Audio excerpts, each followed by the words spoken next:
Hello, everybody. How's everyone doing? Just Loki's here. Loki. I'm pulling up my stream in YouTube just to see how well I'm coming through. There I am. Okay. 12 people here. Awesome. I want to see if everyone will join me to talk jazz because we don't get to talk jazz until Friday. But I have a gigantic stack of records I wanted to show. So I thought I'd do a live stream. Loki's taking private Discord comments and making them public. Thanks a lot, Loki. Hello, Nick. How are you? Cheers. I have a real Starbucks cup today. I discovered something interesting today at Starbucks. Looks like they're moving away from making pots of coffee, those square big things, and they have a cleaver machine that makes cups on demand. And the reason I like that is because they used to, I'm dark roast, only like dark roast, French roast. And they used to only make it up until 10:30 and not make it the rest of the day. The only way you could get it is if they did a pour over. Now that they have this machine, you can get it all day long. Freshly brewed cup of individual coffee is what I'm into. Okay. Please don't tune out. Someone's joining me. So what's the point of this? Mazzy, I often do a Tuesday stream where we talk jazz. Yeah, but I think we're competing against Rachel. No, she's doing a contest entry. Oh, okay. And then she's going to do her Patreon. So Nick. we all know. We all know. Hi, There's no competition. She's showing Henjay records to enter some dude's contest. You know, the whole point, and let me just say this. There's not many people here yet, but there is no competition. The vinyl community is not about competition. Everyone does their own thing. It's out of spite and competition. Oh, like you have a button-down shirt. You're all preppy boy now, and your tap is forward. Okay. I need to go back now. I often dress this way. It's just when I wake up in the morning. I know. I'm and I have about 6-track black track jackets, so it's like whatever. Good evening, Nick. It's only 4 o'clock here, so it's only the afternoon. Yeah, I was out today with Jim. I tag along when he goes visits the stores, and I stocked up on a ton of vinyl. So this is records I've picked up over the last 2 weeks. Oh, we're actually showing records. Okay. My early midweek stream is about records I pick up, and we talk jazz usually. So, do I have to talk jazz? Yeah, unless they make announcements of stuff. Although I will say to everyone who's joining, I got a notification that Tina Brooks' Minor Move is back. They've repressed it, and that's been one that's very desirable, and I don't think it's been repressed in over 2 years. I got a notification from the In Groove. I already have a copy, but I got a notification that he has copies. So that's I have to talk about jazz while I'm here. Is that the deal? Well, you don't have to do anything. I don't see any jazz bums and even from you, but some are busy and some have things to do, but they might come in. You never know. Okay. They might be listening while they do other things. Okay. I know that Jazz Bum Mike has been inundated with snow, and he's been spending his afternoons removing snow. I hope it's from, if it's not inside his house, if it's outside, why do you have to remove it? Doesn't it melt? Well, people have walkways and driveways. I'm kidding. I know. Yeah. We get snow. We get snow maybe 3 or 4 days a month, or 3 or 4 days a year. And sometimes none on a year. So it's not like the Midwest or East. So, get some exercise. Make sure you have a good snow shovel. I have a snow shovel. I don't. Yeah, Santa Monica. I don't think you need a snow. Even if it did snow here, the only thing they need is a big Coke spoon in Santa Monica. So well, that's a good one. So also, Vinyl Me Please is doing. I thought they used to do Throwback Thursdays, but right now they just dropped their throwback vinyl. So let me just see. As Here, I'll share the screen. Let me see if I can find some jazz shit somewhere. Oh, I did get a jazz record. Okay, I'm going to share screen, guys, to show you what Vinyl Me Please has dropped for their throwback. Okay. So Vinyl Me Please, they used to do Throwback Thursday, and I guess they've changed it. So I care about jazz. All right, I have both this Phineas Newborn, the mono. This is their mono version, and I found a stereo copy. So I have both. I do not know this guy. What guy? This Joe. Okay, Joe Callio's here, and I want to show. I want to show VCLT from Joey Callio. When did this become Mazzy Joie. stream? When did this become Joie. Mazzy stream? No, I have the. Obviously, this is the Japanese. Obviously, I have the Tone Poet. No, there's no Tone Poet of that. And it's Music Matters Jazz, right? Well, the red cover one. There's a red cover one I have. Yeah, that's Music Matters. Okay, then I have. I think there were 3 Grant Green records that were originally issued Japanese first. That is one of them. And they did a different cover. Okay, I forgot. I thought it was Tone Poet, so it's Music Matters Jazz. This was very generous of you, Joie. I call him Joie. You know why? Because when I went to his house for the Super Bowl, Siri would give me directions. Turn right to Joie's house instead of, because he spells Joey like. I thought when you're cuddling with each other, you call him Joie. So this is a Japanese Joie record. Thank you. Thank you. Yes, Music Matters. I was mistaken, you know. Yeah, I would like to find that one. Yeah, so I think there's 3, 2, 1 they're not reissuing. I have that one. And the other one that all the kids are into that I just was late to the bus is this one. Oh yeah. Okay. So I just got this one. I was late. I am a big fan of actually Mahalia Jackson. I got like 3 or 4 of her Columbia records. I love gospel music, you know, for a young, adopted Jewish fellow. I love that gospel. I love that Jesus music. Can I ask a question, Chris? Because Mazzy won't answer it. Okay. Is it a faux pas to start showing your own records before the host person shows his? Well, I saw Joie in the. I don't know. You do that every Friday on our stream, so how would it be? I asked permission. You're the first. I asked permission. You should tell your guest to go first. Your guest goes first. But just think you didn't even know what I was doing here. Wax, I'm your opening act. Just think of I'm your opening act. I'm lower on the bill. Yeah. Hey, Joie, can you help me out here? He doesn't seem to get it. It's funny. So wait, I want to share the screen. Add to stage here. So Vinyl Me Please is doing this throwback. Now I have to find the Vinyl Me Please. Hold on. They're doing the throwback Thursday on Tuesday. And here are the jazz titles they've have copies of. So I have the Phineas Newborn of the Vinyl Me Please. Outstanding. If you don't have it, it's the mono. I found a stereo version recently.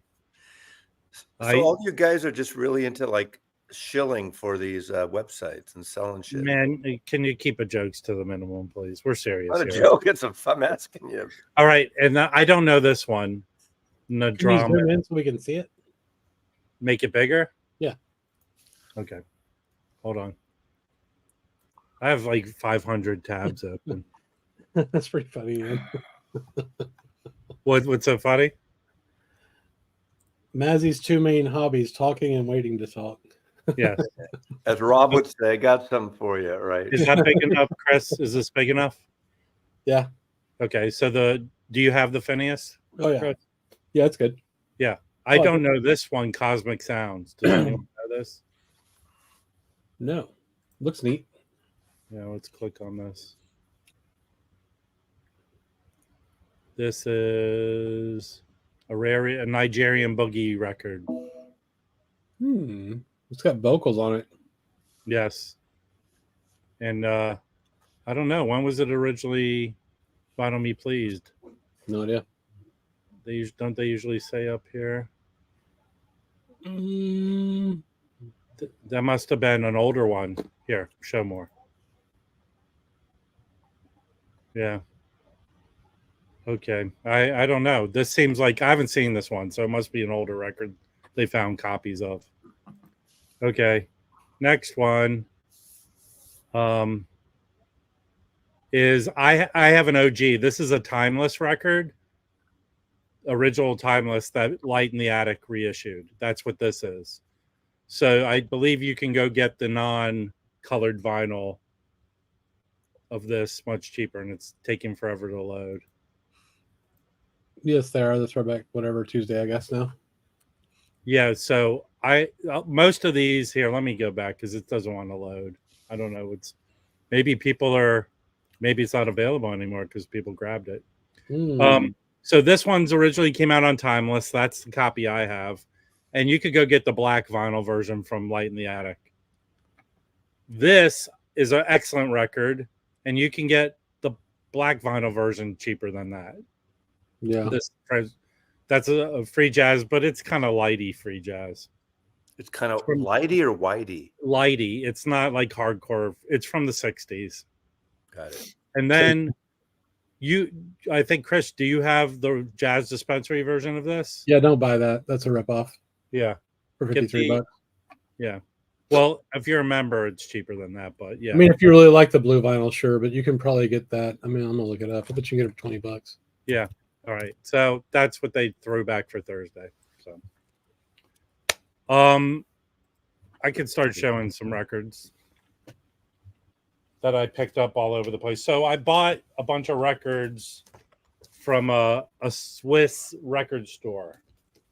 And the franc is worth more than the dollar. But they gave this particular store did say make us an offer if you feel our prices are high. Well, they're so neutral anyway, so they might as well. Well, they gave me free shipping. They have a deal like worldwide. If you hit 250 francs, Swiss francs, it's free shipping. I didn't hit that, and they gave me free shipping. Oh, you're saying Man, you're making me rethink if I should have. Man, I got some. I want to put all the ones I got from them together. So one other one. That's the records with the holes in it, like Swiss cheese, right? Yes, Mazzy. Yes. Thank you for your 4-year-old judge. So I'm getting into Walt Dickerson. He's a vibraphonist, avant-garde. He was productive in the 60s. I think he took 10 years off and started re-recording for Steeplechase. Nice. This is an outstanding record with him and Richard Davis.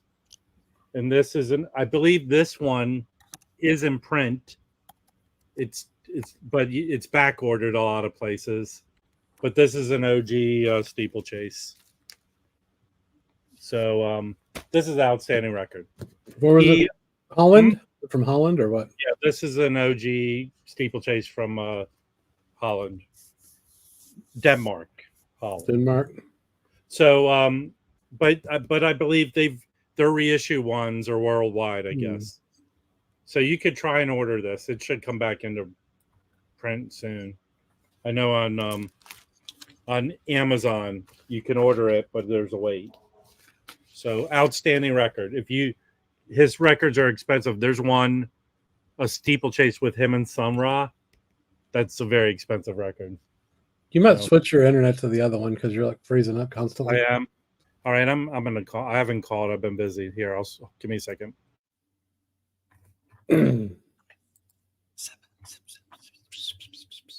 What's up, Mazzy? How are you?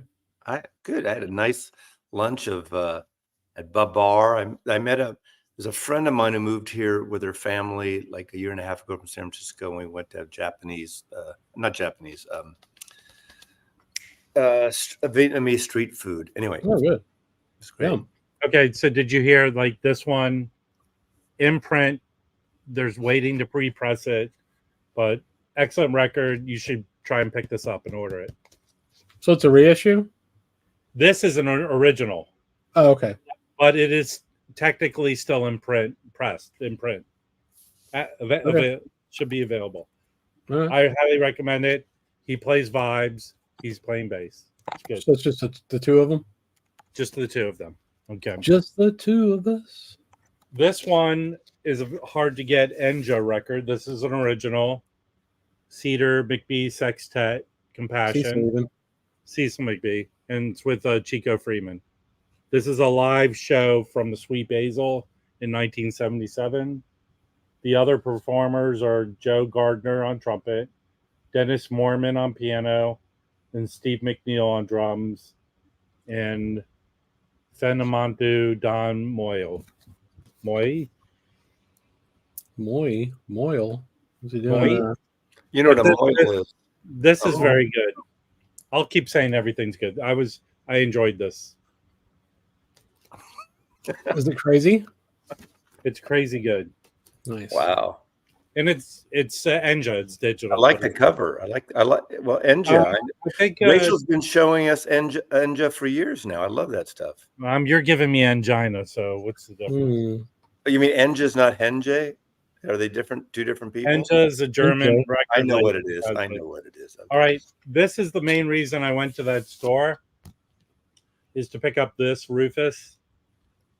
This is a Japanese reissue, but even this is expensive. I think we bought that record for Mike's birthday last year. Yeah. And I have, because these guys, me. Yes, you and Felipe got it for his birthday. But I think they were all part of the original New York Contemporary 5, which is like the free jazz. So I have not listened to this yet. And I'm very anxious. This is good recreation of the Fontana label on it. Yeah. So Fontana, great. I love Oya Kamava. All right. And then I have another Walt Dickerson that's buried in the pile, but I'll show when I find it. But I didn't know this one. This is a live album, mainly to get John Chikai. Chikai? No, I think it's Chikai.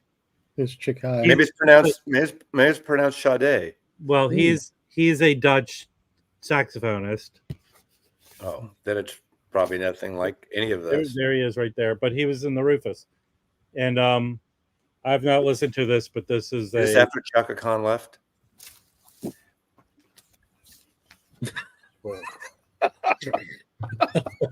Massey, isn't there like a UK live stream that you should be going on? You know, you are more serious when you host your own. It's a different I'm not more serious. It's fun. It's fun. I would laugh if the jokes were funny. That's what makes it funny when they're not. Well, Chris and I are here having a good time. Yeah. Okay. I'll find the other one. It's Chikai. Mazzy got it right. Okay, thank Nicole you. would know. Thank you, Nicole. Thank you. This is one of those Blue Note classic series from the mid 70s, and these are two live sessions with the different incarnations of the Jazz Messengers. The first one's from '61 with Wayne Shorter, Freddie Hubbard, Curtis Fuller, Cedar Walton, and Jamie Merritt. And then the second one from '54 with the original Jazz Messengers. Is it not Jaime? Is it Jamie? The original Jazz Messengers. No, seriously. It's Jamie. Is it Jamie? Okay. Yes, he's a Jewish gentleman who played bass. Okay. Never mind. My mistake. Okay. I'm new to this jazz stuff. The second one is Art Blakey, Clifford Brown, Lou Donaldson, Horace Silver, and Curly Russell. I have this. It's excellent. You're not new to jazz. You've been listening to jazz longer than I've been alive, Mazzy.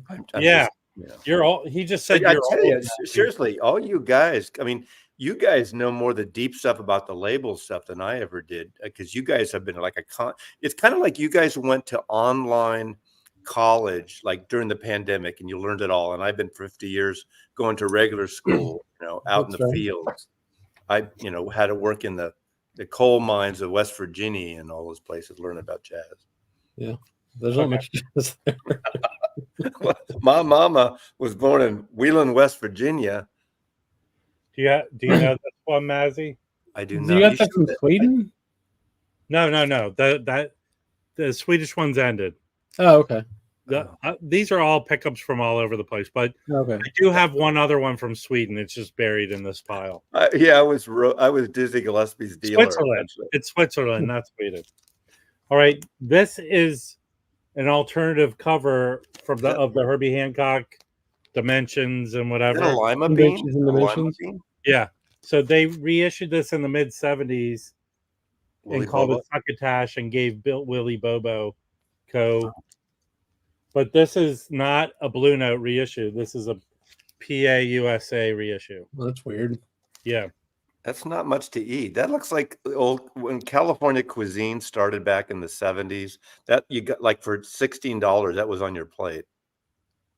You go to these fancy restaurants, and that seriously, it was like this. You know who you're like, Mazzy? You're like when you're talking with your aunt about like football, and she goes, "Well, I like the color of the uniform." Exactly. It looks like Roberto has an opinion about that record, Rob. What's your opinion, Roberto? I haven't been showing it for 2 weeks because I haven't had it for 2 weeks. But thanks for playing. I've seen it like 6 times. This is that short-lived label Artist House. Hang on. Go back. Is there a Tower Records price sticker on that previous record? There's Tower Records, yes. Nicole sussed that out. Nice. Oh, they're okay. From probably the 80s, early 80s. This is an outstanding record. This is superb. Huh? And I said it's superb. I was just this is Ornette Coleman and Charlie Hayden. Trumpet and bass, and it's from Artist House. They were a short-lived jazz label. Chris has that Art Pepper box that my friend reissued of all his Artist House records. These often come with weird, kind of unrelated animated, illustrated booklets. Oh, cool. Yeah. And can you play that for us on your piccolo? Wow. I don't know. They have the music and then catalog. It has Ornette Coleman's discography in it. Oh, that's neat. Nice. Yeah, this is a great atmospheric. It's not free jazzy. That's what they used to put in a lot of the Smithsonian records. You know, they'd have sometimes the music and a little dissertation of the album and the music. That was kind of cool. I like that. Yeah, I have the hold on one second. Don't you have a Patreon stream to be doing right now? But this is outstanding. I do have the CD of this, but it looks like, I hate to say it, it looks like that Angel's giving that other person almost like a blowjob or something. Well, considering that's the face. Oh, I thought it was the back of the head. I didn't. Well, no, okay, never mind. But it does look like the Angel's some ass kissing going on. No, grab the apple from the front. Right. There's some Beatle connection. there. Yeah. Someone had a question that we ignored and they're mad now. Okay. Let me find it. Angelo, that's not funny. It's not really funny. Is Cecil would be someone I should explore? He's new to me. Big Ian, yes, he's still alive and playing. In fact, I think coming up in LA, he's with a group called the Cookers. It's like 6 80-year-old men playing jazz. And Billy Harper got sick and won't be with them. But often it's easier to find his stuff as a sideman. Yeah. Because his leader stuff is on the expensive side. But you should be able to find tons of stuff where he's a sideman for good, affordable. You know what you can get? Well, you know what? I'm just thinking here. Hang on. Sorry. Yeah. So that Jackie McLean, It's Time, is a really good tone poet that he's on. Ah, there you go. And then also, he did the whole Music Incorporated thing, right? I don't know. You mean with Charles Tolliver? Oh, that was Charles Tolliver's group, wasn't it? But he was on those records. Yeah. Yeah, so like the the Live at Slugs Volume 1 and Volume 2 on Strata East, he's on all over those, and those are great records. Okay, I'm going to show something that Mazzy will put his 2 cents in. I picked up a really You've been nice showing that copy. for the last 2 weeks. I picked it up like That's on a great record. But seriously, That's a that great is a record, great yeah. record. All right, so I First found a one. really clean copy of it in the shrink. I have a connection to Roberta Flack. She's from DC, and my elementary school music teacher went to school with her and would talk about her all the time. I absolutely love that record. Well, Seriously. here this is sort of a jazz record because it's produced by Les McCann, Yeah. and she mainly plays most of it in a quartet with Ron Carter on bass. All And her the 4 albums around that period, that consecutive albums are all great, and the one she did with Donny Hathaway is fantastic. Yeah. But Ron Carter is very prevalent on it. He's bowing on it. It's kick ass. It's good. Well, Boeing's have some problems lately because their doors kind of fly out. So Mhm. Oh man, I wish you were on one of those planes. I'll tell you that much. All right, this is another Mazzy. Loki, I'm with you. Mazzy likes these are How dare you? I this- get every one of those. right. So Yeah, this me is 70s Verve 2 for reissues that Robert Ludwig remastered. Yeah, they go from like 1976 to around 82. Right, and this has the live from the half note, and it sounds amazing. I found a white label promo of this, Yeah, and I love got that. it. I don't know if it sounds better than the Chad reissue that he did, but this sounds outstanding. And then the second disc is a couple of trios with him and Jimmy Smith, the organist, Ray Barbado, and Grady Tate. They're quartets, and the others with a variation on, I guess it's studio recordings with the Wynton Kelly, Paul Chambers, and Jimmy Cobb, who are at the live one. Really good. This is these things are usually very cheap. Yeah, they are. They're like But under they're- $10. But they're good. I think he didn't do every single one, but he did like 90% of them. Ludwig. Yeah, Well, this one is Robert Ludwig. yeah, and it says right in the gatefold that he mastered them. Well, it says on the back too, Well, the back or the gate, depending and on the this little title. RL in the dead wax. Yeah, it depends on the title. Yeah. All right, I just finished listening to this. This is insane, and it's a record Chris is going to want to get. This is a double LP live album from the Montreux, and it's basically the same group from Atlantis. Ooh, yes. So Is that like 76? this is this is from the 73, Okay. 1973 Montreux Festival. So on it is McCoy, Azar Lawrence, who just played live in LA a couple weeks ago, and I hope he plays more. And then there's Junie Booth on bass and Alphonse Mozon from Weather Report. Yes. Alphonse Mouzon. Yeah. So That's great. you got to Put get it in this. my pile. Right? Put it in my pile. No, this is my pile. It's Mm. if I find another copy, I'll let you know. But Yeah. if you like Atlantis double live album, this is just as good, if not better. It is jammy, crazy good. See, with that sticker that says "not for sale," he can't sell it. Otherwise, the FBI will come to his house. That's Not true. promos aren't for sale. I'm You gonna cannot send the sell F- promos. I'm gonna give the FBI instructions to Joui's house. Okay, I have so this is James Blood Ulmer. He's sort of like free jazz Jimi Hendrix. He was discovered by Ornette Coleman. He's still alive. I think he just put an album out. And his first album was on Artist House too. And it's with Ornette Coleman and his son and someone else. It's really good. It's like Jimi Hendrix free jazz. This isn't a reissue of another Artist House. Artist House put this out. I think the original was something else. But here's who's on it with him. David Murray's on there, and Oliver Lake. And Oh, wow. so I just picked this one up, but I really enjoy his stuff. I know he had a record deal with CBS. I don't know if he I think that's more soul funky. That's too. This is like free jazzy. Okay.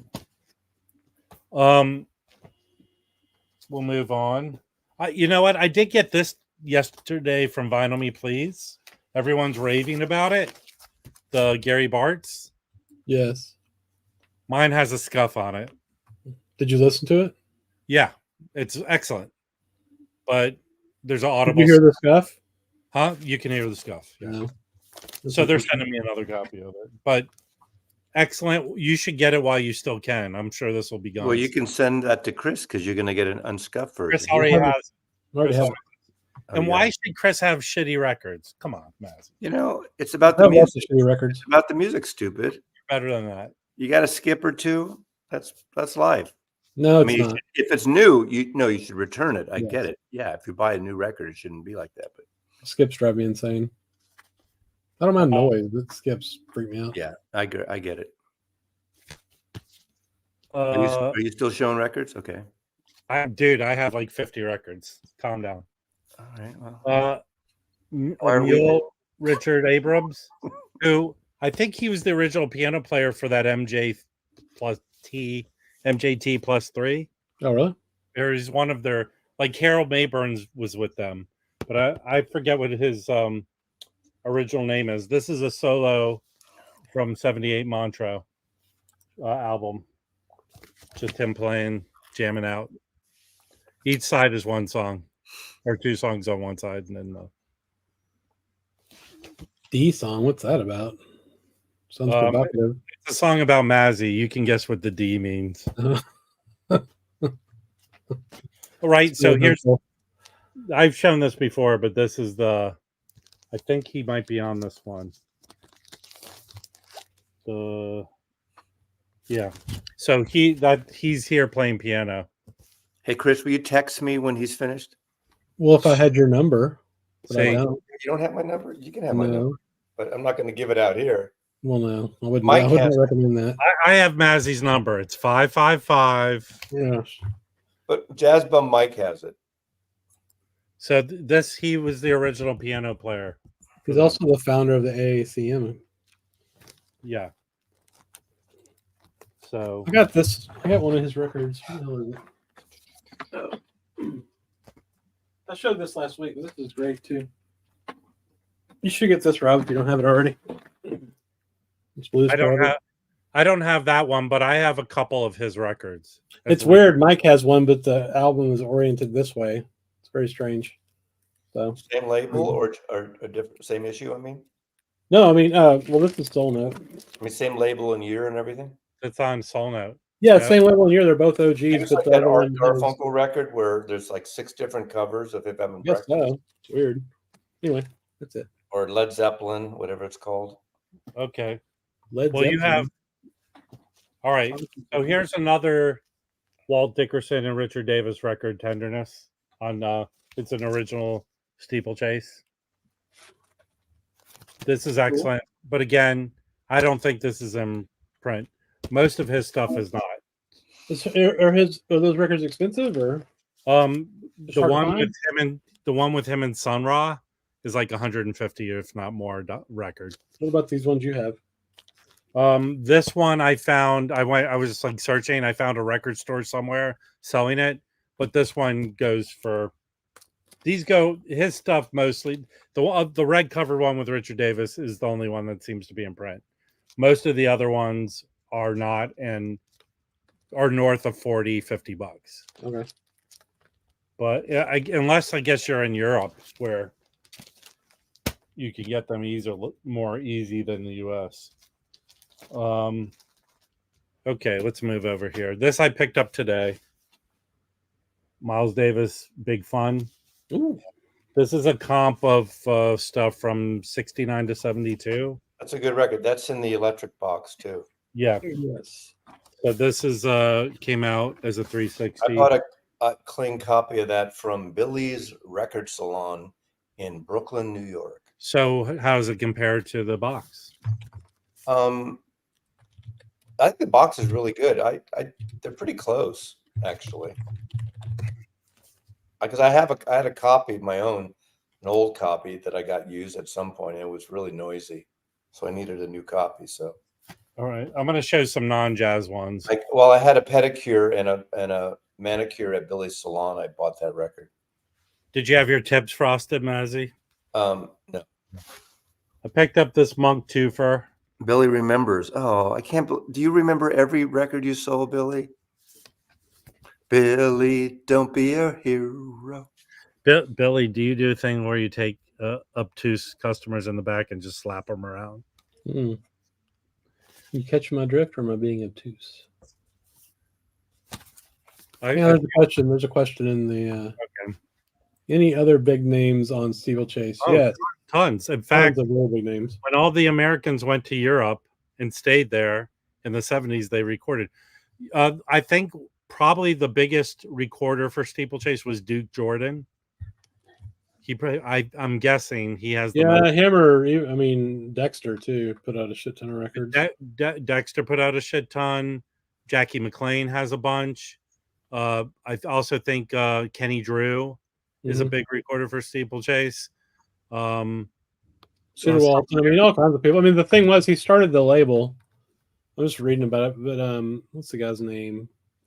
Niels Winther. So he started in 1972 as a student at Copenhagen University, and then he started recording stuff at Montmartre, the jazz club there in Copenhagen. So that's how you got all these guys. And there's tons of, not all of it's live, but a lot of it's live. There are some archival.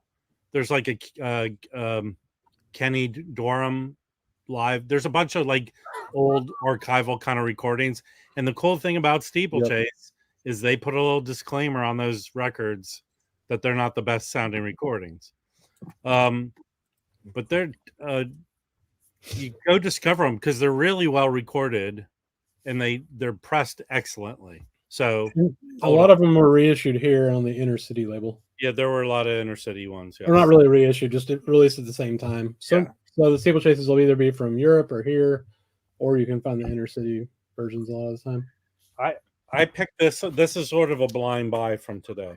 The quality is great on the old ones. Do you know this one, Mazzy? I do not. I think it might be on the lighter side of jazz, but on here is George Gable, John Larry Handy, Correll, John Handy, and Herbie Hancock. Oh, my grandmother's name was Goldberg, so maybe it's related. Stu, Uncle Stu. Hey, can everyone start calling Mazzy Stu? So I'm gonna guess this was. I didn't know the Crusaders had their own record label. Makes sense. They put out so much shit. Yeah, but I'm gonna guess that guy is one of the Crusaders. Am I wrong? I don't know.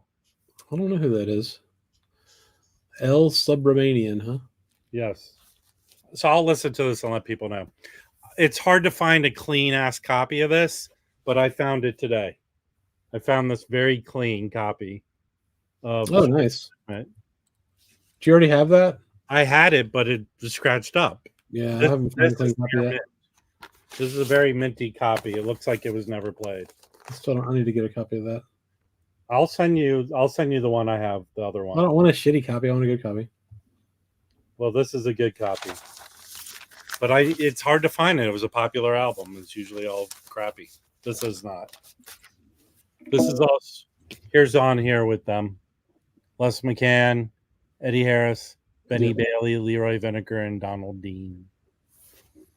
Okay. This one is good. I like that you're getting all these Les McCann records after you shit on him when he died. I didn't shit on him. Kind of did. I wasn't the biggest. Am I allowed to show something yet, or are you still going? Never mind. You showed 2 records at the beginning. What? Okay, so every 50 records I can. All right, I didn't read the rule book. I didn't read when we have a big star like Mazzy, he gets his way. I didn't read the book. I'm just asking. I didn't know it was. I didn't know it was 2 records and then 50. And then your non-jazz record, Mazzy. It's Chris's turn, actually. I don't want to show anything. Go ahead. He's saving them for the jazz. Well, mine aren't jazz, so I don't give. I know.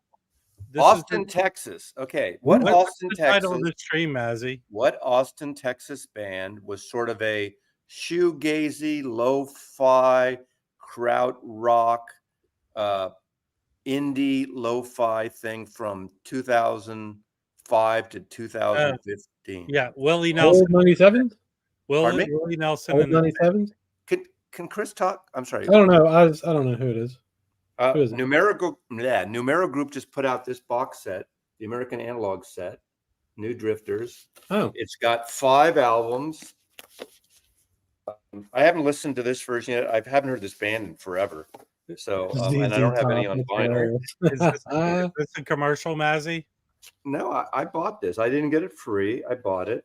It's got 3 other albums plus outtakes and nice.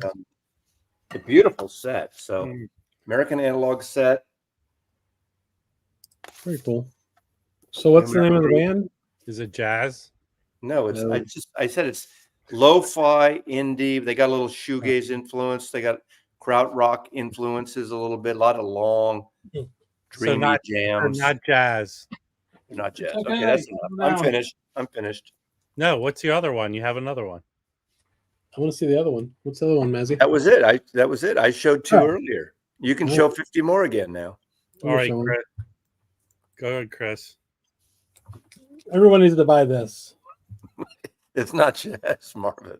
This is jazz. Pronounce it. Pronounce it, Chris. I don't know how to pronounce it. It's like or I don't know. Or a Oro peanut. Pena. Oro Pena. Yeah, Oreo, or is it Oreo? Not Oreo, I but don't know how to pronounce it. I But wrote Oreo Pena. It's double. Probably Pena. There's no tilde, but All right, it's tell probably- us what it's like, Chris. so it's like this weird. It's from Finland, first of all, which kind of surprised me. It's like spiritual, free jazz, folky, world music, kind of all rolled into it one. has sort of a Nokia phone influence too. And I'm surprised Mazzy didn't say to you, Chris, are you finished? I'm not finished. Anyway, everyone should get this. It's really good. I listened to it 3 times in the last 2 days. It's really interesting because there's a lady named Mary Kuka Kiva Harj. I don't know, some kind of Finnish shit. I don't know how to pronounce her name, unfortunately. She said Anyway, yeah, she sings on it a lot, and it's some of it's just like just whatever vocals. It's all in Finnish, whatever, Finnish, whatever language they speak. Anyway, but some of it's kind of lyrical and stuff, and the other parts of it are apparently like folk music from Finland. But anyway, it's a really good record. It's one of my favorite records I've gotten in the last few months. who turned you on to it? Felipe and Notes and Tones recommends it too. So there you go. So is Felipe kind of like the Jeff Tweedy of the Jazz Bums? I don't know what that Leader, or no? I don't know. Michael Stipe? All Or are right. you like are all equal? Are you like Cream, where you're just all equals and you're super groupish? Man, He's you supposedly know, the president. nothing's better than doing your old stream and talking about other people's channels. Hey, more records to show. It is. This is a live Ron Carter record. Yes. It's with him, Kenny Barron, Buster Williams, and Ben Riley. Is it good? I just picked it up No. today.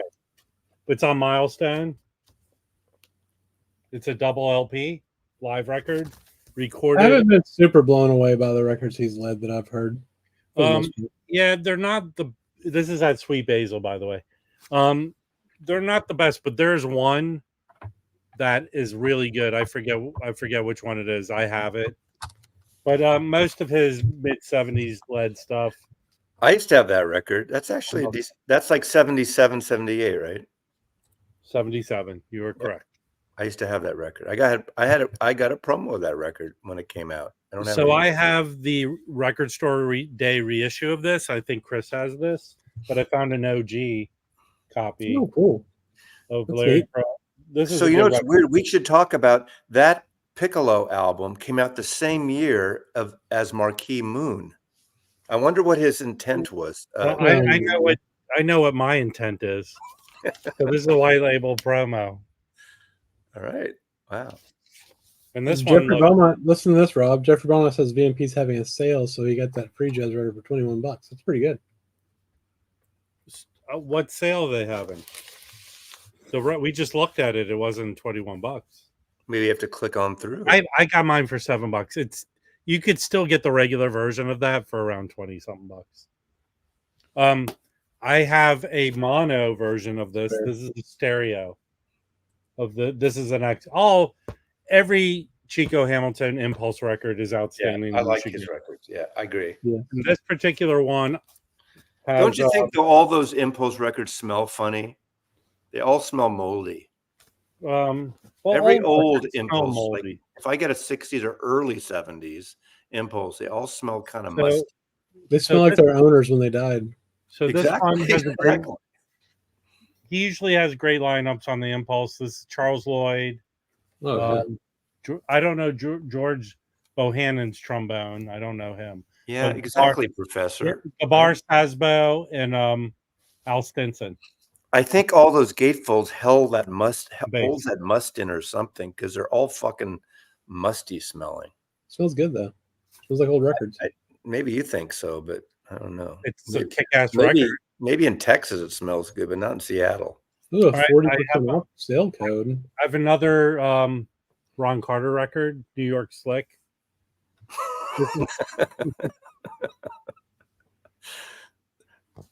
Maybe I should do a smelling ranking of records. I haven't done that. This is a good lineup. Art Farmer, J.J. Johnson, Kenny Barron, Billy Goodman.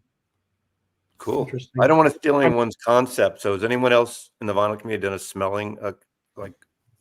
I think you found your next video, Mazzy. Yes, you should do the top 10 smelling records. All right, Yeah, all right, I do Mazzy. have those. This was another blind pickup for me. Do you know, $5,000. do you know this one, Mazzy? Contraband, I do Diamond not. Spring. I don't know. This is a jazz fusion record. They kind of compare them to Frank Zappa and Ornette Coleman. It's like a crazy mix. So it's Is that the baby dinosaur from that dinosaur show from the 90s? this, not the mom. You know, okay, listen, smartasses. This came out in. This is like the why do original we put up with this, Chris? The way he talks No, to it's us. fine. I don't care. Epic Stereo, the original label. So does anyone know this record? I'm interested. There's a great song called "Dinosaur Egg" by Scout Niblet, which go Google it and go listen to Dinosaur Are you Egg. serious? Seriously, I love Scout Niblet. I know that people think that's like a dessert topping or something, but Scout Niblet records, indie, lo-fi, cool ass shit. I think what's the lo-fi producer that was all hot out of Chicago? Still, what's that guy's name? The famous producer. He worked with Nirvana and he worked with Butch Vig. Oh, no, not Butch Vig. Maybe it was Nirvana, but he's someone tell me, remind me. What that is true. Chad did sniff a lacquer during our interview several times. He did. I guess they have a smell to them. I don't know. Steve Albini, thank you, Breakfast. Yeah, Steve Albini. Albini produced one or two of her records. Is that a 2i or a 360? So yes, and this will probably be in an auction because I have the MoFi. This is a clean as hell copy of a 2i.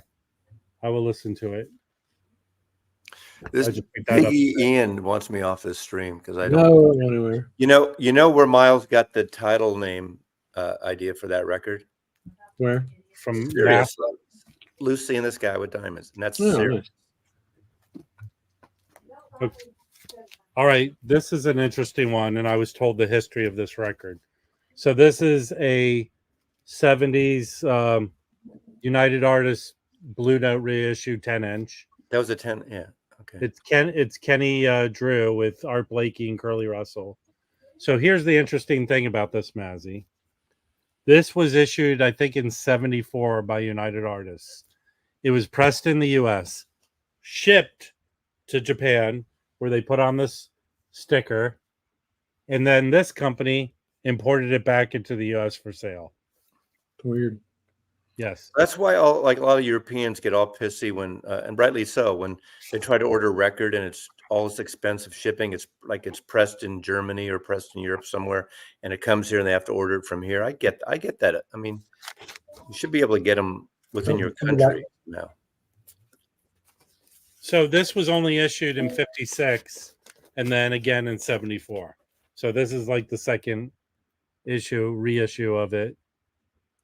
And I haven't listened to it yet. So I have yet to do that. I have a Japanese copy of this, but I picked up this early 80s.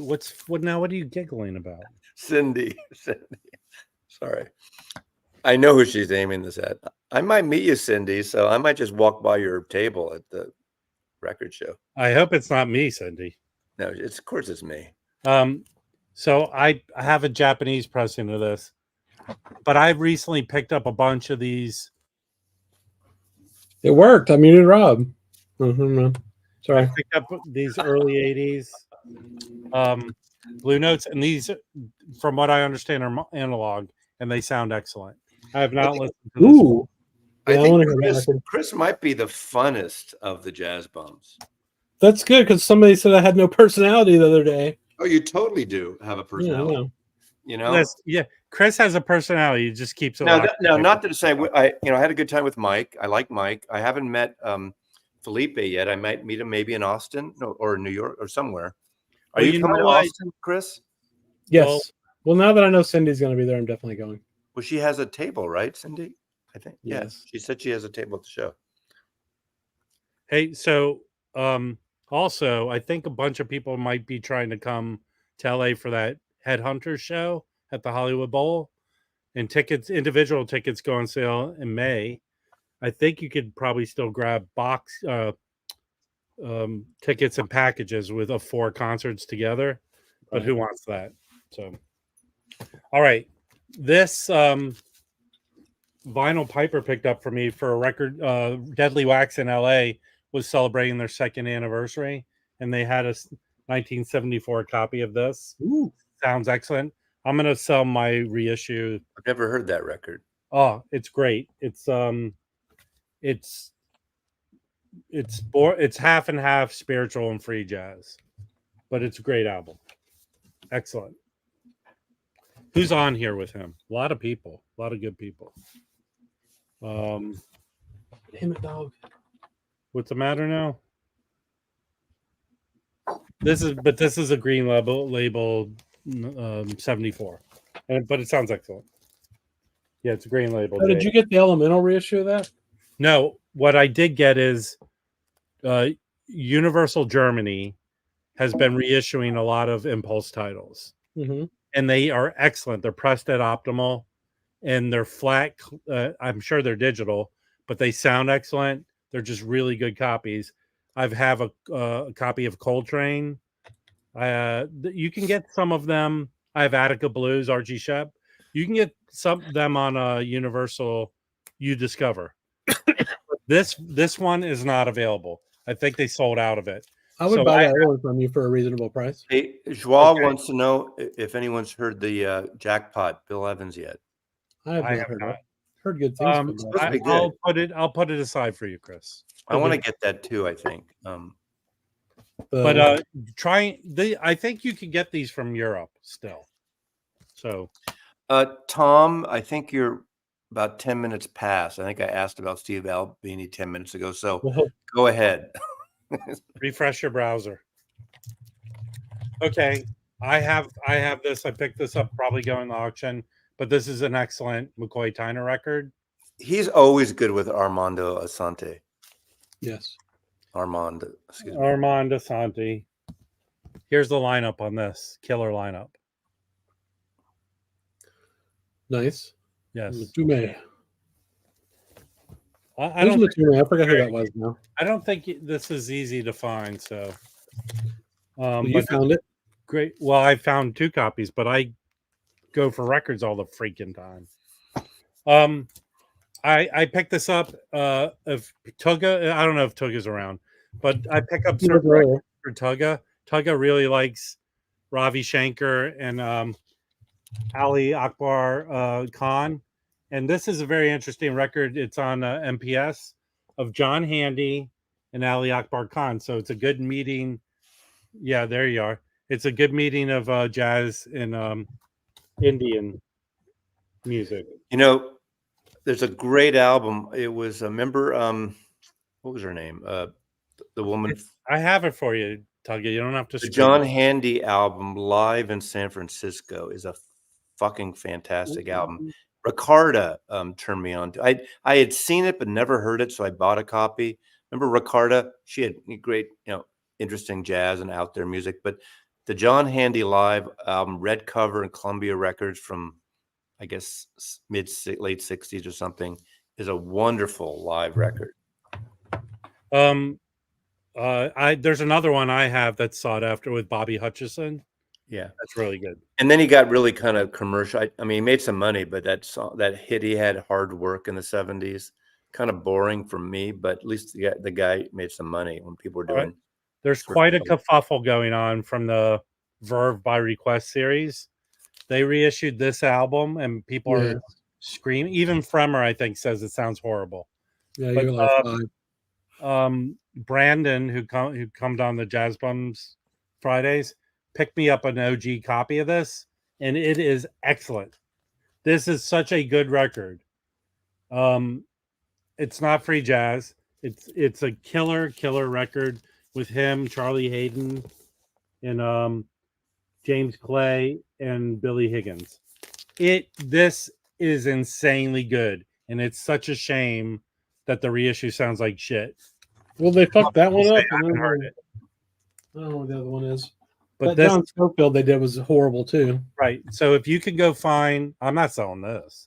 If you could go find an OG of this, go get it. Well, before it jacks up in price, because people are probably buying it because they're so pissed off about how the reissue is. I can understand why they wanted to reissue it. I guess this was a series for A&M. This came out in '89. He's playing his little trumpet there, the Flugel Jr. I don't know what it is. What is it? I don't know what type of instrument it is. Okay, next is this is an album that just got reissued. Everyone should get it. Drop what you're doing and get this album. God, Stunty got mad at me for saying everyone should own this album. He hates when I tell people what to do. Chris, tell me I'm wrong that people. Oh, no, everybody should own this record for sure. Okay, you too then. Okay, jump on the boat. Jump on the train. This is Mal Waldron. You need to order it, Mazzy. This is Mal Waldron. And, I think I'm good at the moment. How dare you? And Tomoshi Hino. The side one of this, I haven't heard a better side one in forever. The Reminiscence Suite. It is so good. So not even Abbey Road. You know what? I have no problem anyone coming at me because this record delivers. Yeah, go get this before it sells out. I got mine on Amazon, CJ. Yeah, I got mine on Amazon too. It is the best $40 you'll spend. Well, that's debatable. It's the best $40. No, it is not debatable. Chris, is it debatable? No. Unless you can get some cocaine for $40, then maybe. No, it's really good. I've listened to it a bunch. It's part of the what is it, BBE, right? No, hold on. I have a proof that you don't have good taste, Mark Glassman. You know what my proof is? You're watching this stream. You're watching this stream right now. There you go. Hey, Mark. No, who is it? Who said that? Wait, hold on. Tom Hagen. I bring in the views. Well, I was going to say it's because the talent's here. Hey, did you notice there's nowhere advertising the stream saying and featuring Mazzy? It doesn't. No, but when you go through, you see the little thumbnell, and you see this guy in a Giants hat. Oh, Mazzy's there. He hasn't been on Rachel's in a few days. Yeah. And everyone else says Mazzy's on every live stream, so whatever. Okay. So I don't often say I'm glad that Felipe recommended something because often he recommends stuff and I go, ugh. But that's not true. You're a big defender of Felipe. So this had been out for a while. This is a live recording called Tribal Ghosts, mainly of, say his name again, Mazzy? I don't know. You pronounced it right before. I don't know how to. That's right. That's correct. But this is a live recording from 2013, and this No Business Records put out 1,000 of these, I think, in 2017. But they discovered on Bandcamp they had a bunch of these, and we ordered them together. This is an outstanding record, no longer available. But it is killer. Yeah, sorry.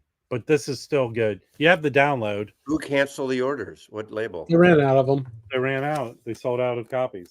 Who? But who? From where? From where? Kyrgyzstan, some European. What? No, I'm not joking. Hold on one second. There's an insult coming my Hello, way. Louis. It is a pocket trumpet. Yeah. Rob didn't say that though. He said it was something else. Do you want to see my pocket trumpet? Absolutely not. Oh God. Okay. I heard someone pop a drink. I have not listened to this. It's probably a Sodi pop. Hang on. If it's out of stock on Amazon, check out Dusty Groove. Maybe they have it. Go to Amoeba. Try. Yeah, it's still available places. That's not a cornet. I think Dusty Groove sold out. I picked this up as a blind buy, but mainly because, again, say his name, Mazzy. John Chikai. I don't know how. I don't know if that's correct. It's Chikai. It's Chikai. Okay. But Dusty Groove doesn't have it. Why am either. I like the linguist here? I don't know. But this is it's mainly this person's record. Woohoo. Kirsten Black. And it's got birds chirping on it and stuff. So it's a weird record. I don't know. Does anyone know this record? Cindy? Not Cindy. I'm sorry, Cindy. Nicole. Nicole, do you Cindy know might this? know it. I don't would know think Cindy is an awesome human being. I think Nicole would probably know this over Cindy. True. I agree. Nicole, do you know this one? I don't. Birds roll. Hey, Paul. Paul likes weirdo shit. Paul, do you know this one? Birds are fake. Remember that? And I have a stack of records to show Paul. So, okay, just let me know. I haven't listened to this one yet. This one I listened to. Awesome. I found an OG copy of this Albert Eiler Prophecy record on Birds are ESP. real. Yeah. There was a recording from '64 that wasn't reissued until this came out in '75. So it's not the best recording of it, but it's good. It's him, Steve Swallow, Gary Peacock, sorry, and Sonny Murray. Can I ask a question to Chris mainly, or to you? I know this. Whenever you see jazz bums just like that, is that always the big cheese? What do you mean? Like for instance, when I see jazz, is it always jazz bump Chris, jazz bump Mike, and jazz bump is always Felipe? Mm-hmm.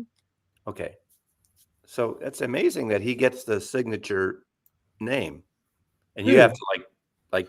Oh no! That's just because he's lazy and won't log into his own account on YouTube. Yeah. So you got to. That's the communal. Yeah, I'll log into that account when I want to say something stupid and make Rachel think it's him. So we don't know which bum it is. Actually, it could be any three of you. Okay, I just have I have reports from Felipe. Yeah, he's listening in the car. All right. Drive safe, Felipe. So hang on, real quick. That Mal Waldron is available from the Bandcamp site, but it's from the UK, so the shipping's a little steep. So you can either wait for it to come back in somewhere else or get it from there. Nicole doesn't have that record. It's a must-own record, Mazzy. You should get it. So good. All right, I've been trying to find a copy of this forever, of this Lee Morgan City Lights. I found a Japanese reissue, which still goes for some dough. But is the Journey song on there? Is the Journey song on there? Yes. When the lights go down in the city. Yes. It has all the members of Journey: Lee Morgan, Curtis Fuller, George Coleman, Ray Bryant, Paul Chambers, and Art Taylor, and Steve Perry. Yes. Do you have an affinity for that song, Mazzy? Pardon me? Do you have an affinity for that Journey song since you're from San Francisco? No, and I've never. I appreciate Journey in a sort of a obtuse way. That sounds kind of like so West Coast, but I don't like Journey. I don't like that kind, like Journey, Toto, those kind of bands are just too slick, manufactured rock. Yet, like when the Journey single comes on, I have a good time. I have a Journey's Greatest Hits CD, and that's all I'll ever need. So don't stop. The best album is that live album. Louis, let me know if I can share what you texted me to everyone. Okay, next, Tom. The Honey Hole is called Los Angeles. I went to all these records came from mail order, several different record stores in and around LA. So not one place. I think I benefit because I'm a loser single dude who just goes out looking for records. You're not a All right. loser. So I found a Joe Farrell Outback Ooh. with but this is a white label promo, so I'll probably swap it out for the one I have. I can't remember if I have that one or not. No. Well, all the Joe Farrell CTIs are great. Yeah, I agree. That dude's a badass. Yes. Too bad he passed away young. Did he? Yeah, I think he caught, I don't know if he had cancer or something else, but he had a disease. And all right, so I found another copy, but this is an unusual one because this was issued twice under two different titles. I don't know why. This is the cooler title, but I've never seen it with this back. Yeah, he died of cancer. That's Yeah. unfortunate. And then with the green label. Well, that's an OG label, probably. Yeah. So Could be. I'll compare it to the one I have. I've seen that. What number is that one? This is number 6003. If you have a different one, it's probably the 8000 series where they reissued all that shit. I'll pull it out in a second and compare. All right, and then I got a copy. I have Straight Life. I'll see which one. This is a green label too. That's a good record. Oh, nice. Yeah. And then the killer of all, and it's already been spoken for because someone asked me to find a copy, and I'll see which one is better for mine. I found an OG copy of Red Clay. The best. I'm just doomed to never have a good copy of that record, I guess.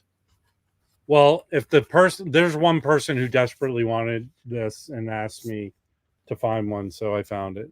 So I'd let that person know. Next one I find, I'll let you know. It's true. Right. And then this was VCLT to me by Brandon. I have not listened to it yet. This is a Roland Hanna solo album on Choice, which is owned by Candid. Okay. Yeah. Did anyone get where I just saw it? Where the hell did it go? Hey, Nicole, do you remember when Journey had an office, a corner office, a block or two up from Tower Records on Columbus towards North Beach? And you could see into the window in the lobby with this huge Journey, one of their album covers or logos or something. They were there for like 15 years at least or something. Hey, so here. Here's a question. Did anybody get the New Blues yet? Who is that by? I'm John. No, that's the Joe Ross. Yeah. I've been streaming it. Excellent record. Yeah, I think I'm probably going to order that. It's a new one on Blue Note, right? Yeah, it's Blue Note. Yeah. Someone said this, Chris. Here. Music on Vinyl is releasing Red Clay. The last time it was released, Org did it. Yeah. So, dude, Music on Vinyl puts out good sounding records. I know they do. I just wanted a really nice. I bought an OG, but it's a piece of shit. I got screwed. Okay, here's other non-jazz records. I have 4 more to show. Okay, the person I got it for left a little creepy message from the email I just got. Okay, so Mazzy knows this. I have a very crappy copy I found at a thrift store. But then I learned this Beach Boys twofer of Carl and the Passions was issued with Pet Sounds, right? But what I learned through my friend Brad, who owns the record company, he's a big Beach Boys guy. He said this version, when they put it out, was supervised by Carl because Brian was... And he did it to Brian's specifications. And although this says stereo, this is the mono Pet Sounds on here. Steve Hoffman always promotes that record. He says that's the best one you can get of the old versions of that record. Yeah. So probably I'm going to keep this. And I have a 1974 green Capitol label. Pet Sounds, better. That sounds excellent. You think that one sounds better? This is better. This one's better. So, I think this goes, here's the story. So a lot of these records I got is from a record store owner who likes me, and he was pricing jazz records. He goes, come back tomorrow. They'll be priced. I go, I'm working. He goes, well, I'll let you look through. And he priced the ones that I got. While he was pricing them, I went into the bins and found this for $9. This record goes for like $80. Yeah. So I got and one for 20 at a record show about 2 years ago here. yeah, this is clean as hell. Yeah, because Okay. people don't know, but they've sort of caught on what's in that record now. But Mhm. yeah, Well, not this record store, and it was yeah, sitting some in the have it. front of the Yeah, bin at $9. yeah, just Okay. pick it up because even if you don't want it, you could. This flip was it the up, other yeah. record. Well, I wouldn't have found these records if he wasn't busy pricing the jazz records. I found an OG US copy of this green label. Nice. It has marks on it. You can't hear them. They makes no noise. $5. This was in the bin for $5. That's like a Subway sub, $5. I'm Not anymore, telling you, dude. and this thing sounds amazing. Yeah. I'll be right back. It is a killer sounding record. If you can't hear it, how is it great? I can't hear the scuffs, you fool. Oh. All right, then where's the other one? Everyone's a Black Sabbath fan, Dave. Yeah. Black Sabbath's cool, man. I found this today. This is a 1983 pressing. Still in the shrink, beautiful condition. You got a green label of that one. Huh? You got a green label of that one. I have a copy of this. It's a palm tree. Yeah. So I'm gonna see which one sounds better and get rid of the other one. So we'll see. But this is I found this today. Okay, then I found this in a dollar bin. Cool. The reason I think the cover's the reason it's a dollar bin, but it's also Portuguese pressing. Oh, weird. Yeah, it's in Portuguese, and in the Are they singing Portuguese? yes, and in the Discogs entry, people say this isn't the best sounding version of this record. So it's worth $1. It was. Well, I thought it was worth $1. And yeah, that's it. Nice. Oh wait, Vinyl Piper gave me this as VCLT. Oh, cool. Yeah, it's a palm tree label one. That sounds good. All right, that's all the records. It's all records. So now we can talk about other things. Thank you. I got some. No, I already put all this crap. Never mind. I'll tell you what you need to pick up is this. Yeah, but that's like a $5 record, right? Yeah, it is a $5 record. I bought it for $4.50 on Discogs. It's Johnny Griffin Bush Dance. But there's a really cool version of what is it? Not in Tunisia on here. It's like a 18-minute long version of it. Really good. Look who's on it though, man. Sam Jones. Killer lineup. Yeah. All those. I don't think I really found a bad Johnny Griffin record. No, the stuff on Galaxy's great. His later stuff's great too. Yeah. Oh, You there's know, been a lot of Tone Poet restocks. If you want to look at that, well, the Minor Move was just put out, right? Restock. so was Bass on Top and Katanga. Yeah, I have had those. Well, I know, but a lot of Chris, people don't. It's this news. it's I'm after trying to get your 5. content for your show, Rob. Chris, it's after 5 is cocktail hour. And everyone must know Mazzy only drinks one cocktail. That's true. I don't. That's exactly true. I haven't had one since Saturday, so I skip. I don't do Sundays or Mondays. So. I'll tell you a record that you should pick up because I was always apprehensive. Org did a reissue of a Johnny Griffin record where it's him on the cover going like this. And I know it was, I think, originally put out on Black Lion. I found an OG copy. It originally came out in Germany. And that record's outstanding. It's a live record with a killer. I forget who's backing him, but that record's good. And I think Org sells it also a double one with extra stuff. And one of the discs is 45 and the other's 33. But that I forget what it's called, but that's a good Johnny Griffin record. That sounds about right for Record Town. $5 records are $8 there. I love that store. That's a Dallas store. It's in Fort Worth. It's like 5 minutes from my house. It's a great store, but they're kind of pricey. But they have a lot of shit, so you know it is what it is. They sell on Discogs as well. Yeah, Andy's Music Den. That Org Johnny Griffin is good. Everyone should pick that up. What is it? It's What record? yeah, I'll show it right now. Sorry, 4D. I don't make coffee like in the late afternoon or evening. I do. I drink it all the time. I know. Let's Yeah, go there next time instead of Denton. Though we can go I to don't drink a Record lot of Time. coffee either. I rarely do. have more than one. But I don't. Coffee. I don't drink really alcohol. So here, I've got it right here. I'm going to share a screen. I'm taking a break from alcohol for a while. Okay. So here, this one right here, The Man I Love. I have an OG copy of it. Has You don't I'll show show me you. anything. This is very good. So they have black, marble, and then this one, which is 3 discs. So I think 2 of them are 45 or something. Are you showing something, Rob? Because I don't see it. Do you see Oh, it I now? don't. Why? Oh, because you have to add it to screen. I'm sorry. So here it is. Sorry. Oh yeah, I think I have that actually. This is a great record, great live record, and there's 3 versions. I don't know what this 3-disc one is. I think it has extra stuff on it. It's 45. They did a bunch of those. I've never bought one though. Yeah, The regular ones are fine. You can That's find them good. cheap too a lot of the time. yeah. You can get this for like 20, under $20. Yep.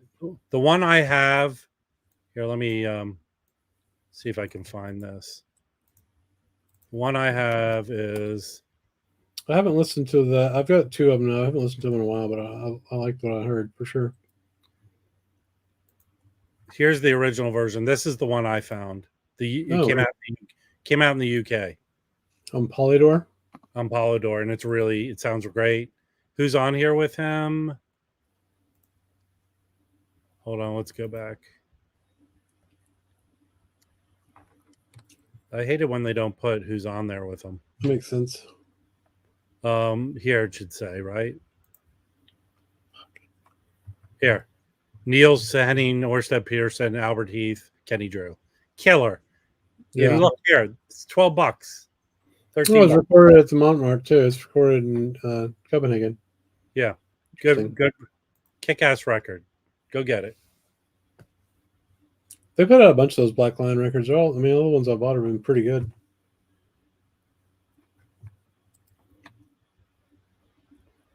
Um Well, I'm going to bring up the Tone Poetry issues then. I'm gonna get the Tony Williams. I have a '70s copy of that Lifetime, so I'll get that.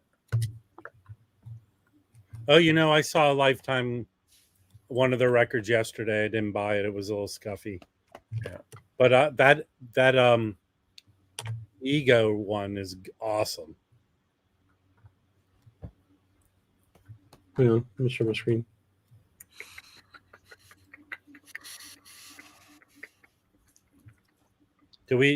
But the record everyone should buy is the Mal Waldron, right? We all understand this. Yes. That's kind of like a cult thing if you're telling everyone should do one thing, We're trying to prove that we can move records here, man. Yeah, but Yeah. It's funny. I think Louis Gold. I hate to, point out or pick on anyone, but Louis Golden seems to me the most impressionist now in terms of tell him to buy something, he'll order it. Hey, Louis, go knock over a record store and buy us records, please. True. All right. So anyway, look. That's not a bad thing because he's into this jazz mode now. So what are the next 2 that come out? Okay, so the next 2 that come out is Lifetime. When is this coming out? Let's see. That's April. I'll get Lifetime. Yeah, I have that. Now, Yeah, can I make a April. Mazzy joke? Can I make a Mazzy joke?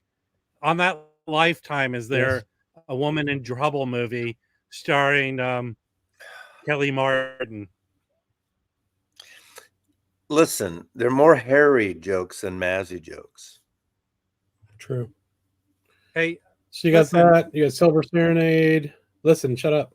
You got listen, Textbook Angelo Dinner, which is Kelly. I'm amazing. not happy with insulting Mal Waldron.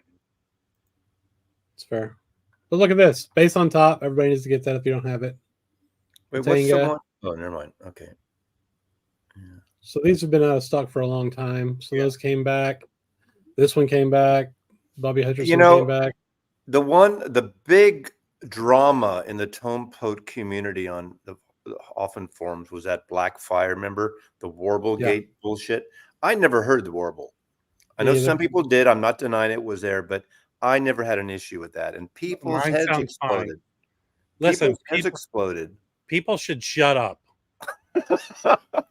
They should be able to say what they want, but I mean, you know what? they were okay. That was almost as bad as this Marquee Mood artist intention bullshit that's happening. I mean, you know. Listen, Mazzy, has anyone ever come up to you and said, I have to go get rid of my gum and walk away? I from love you, babe. Has that ever even happened to you? Louis, I love you. I don't do like Romo Greco, any kind of wrestling. I'm not a wrestler. I'm a lover, Louis. It's Indian It's Indian leg wrestling only. So Roberto, I've streamed this. I kind of think it's the weakest of the Art Blakey records. Out of all of them? That's a bold statement. Out of the ones I've heard. This is going to sound probably like sacrilege to you jazz bums, but I think I'm at a place now. I have enough Art Blakey records. I'm in the same place. You know, I love them. And I love drumming records. You know, I recorded It's the Music Stupid, which drops tomorrow. I'm going to promote it, you know, but it's politically charged albums. Ooh. And, you know, I don't get in my politics, but because people hate it, I warn people, but whatever. 5 records. Did you put the Jason Aldean record in there? No, 1 jazz record. And what do you think the jazz record is I picked? We Insist. You got it. Boom. And I realized, I listened to it again last night. I haven't listened to it in a while, you know, on Candid, right? I was going to say, how did you get a Candid record in the house? I thought it was I got it separately. But I have a Japanese one that has some ticks in it I'm going to sell, which is because it has some loud ticks, but it's still good. So I'll sell it at a reasonable price. But I realized I haven't heard it in a while. At the end of side 1, when Abby Lincoln goes off, you could totally get where Yoko Ono was influenced by that record. You know what I'm talking about, Chris? Do you remember that part? Yep. Yeah. She goes she did it before Yoko did it. So if you can't handle a little bit of Yoko's screaming, listen to Abby Lincoln on We Insist. I'm sure it's a fucking great record. It was a good record. But I mean, Abby, like it was like you said, political, right? I mean, obviously. 1960. I mean, this was right all the black sit-ins, African-American sit-ins out of North Carolina, you know, all the sit-ins in colleges and then in the cafes. And, you know, it was a big fucking deal. That's when, you know, anyway, Olatunji's on it. You know, they're good albums. Those 2 albums he did on that Columbia, Drums of Passion, Olatunji records. You should check those records. I never hear anyone talk about Olatunji, and he's on that record, We Insist, as well. Percussion player, you know, Drums of Passion, and what's the other one? And Drums of Passion and something of Passion. I forgot. I don't know. Not familiar with those. What did you say got reissued, Rob, earlier for the 10 Poets? Minor Move. It's not on their website. Well, hey, let's promote a friendly person here in the VC. Okay. Who? The In-Groove. I got a notification he had it in stock. I'm going to share a link to the In-Groove. Go get it from Mike. Oh, it's sold out. Never mind. Don't. Damn it! I sent it to you earlier, dude. You know, also on what I mentioned in that video, you realize, like, and it didn't hit me until I'm looking at the album now. Might be coincidental, but it could be influence. The We Insist cover that has the headline in the back, it's kind of newspaper-ish, right? Sometime in New York City is like emulates that, not musically, but the visualization, the politicalness. That's Lennon and Yoko's most political record. And I didn't show it in this video, but it's We Insist is like that. What an influential record that was, man. Yeah, it probably did people buy it when it came out? I have no idea. I don't know. You know, I wasn't around. Yeah, well, I was, but I was 6. So yeah, that's fair. I don't think my parents would be listening to We Insist. You should. Is it Drums of Passion? Is it Always at Goodwill? You know, let me grab it. I just for the hell of it. They did stream We Insist, Louis, for sure. Hey, Louis, can I show the text you sent me? I asked you earlier, but you didn't respond on the stream. What? What did you say? Order one for me, Jeffrey. Louis sent me a text. I wanted to show it, but I want to get his permission first. Oh, never mind. He wants to come on the stream. He said later, but I don't know how long you're going to be on. Rob's already doing other things, as everyone can see. No.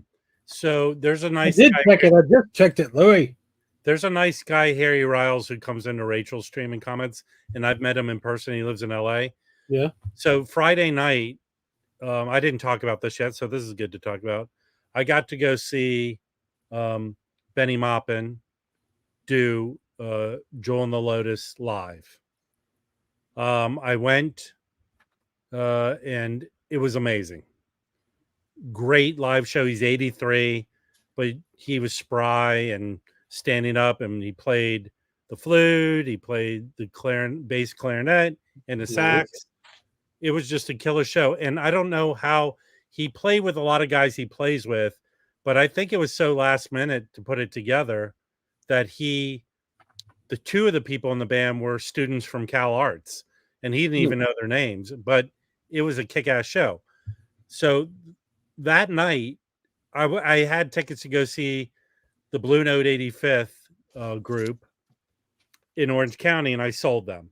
But also that night, Kenny Barron was playing in Orange County. Hold on, Mazzy. Let me finish telling this story.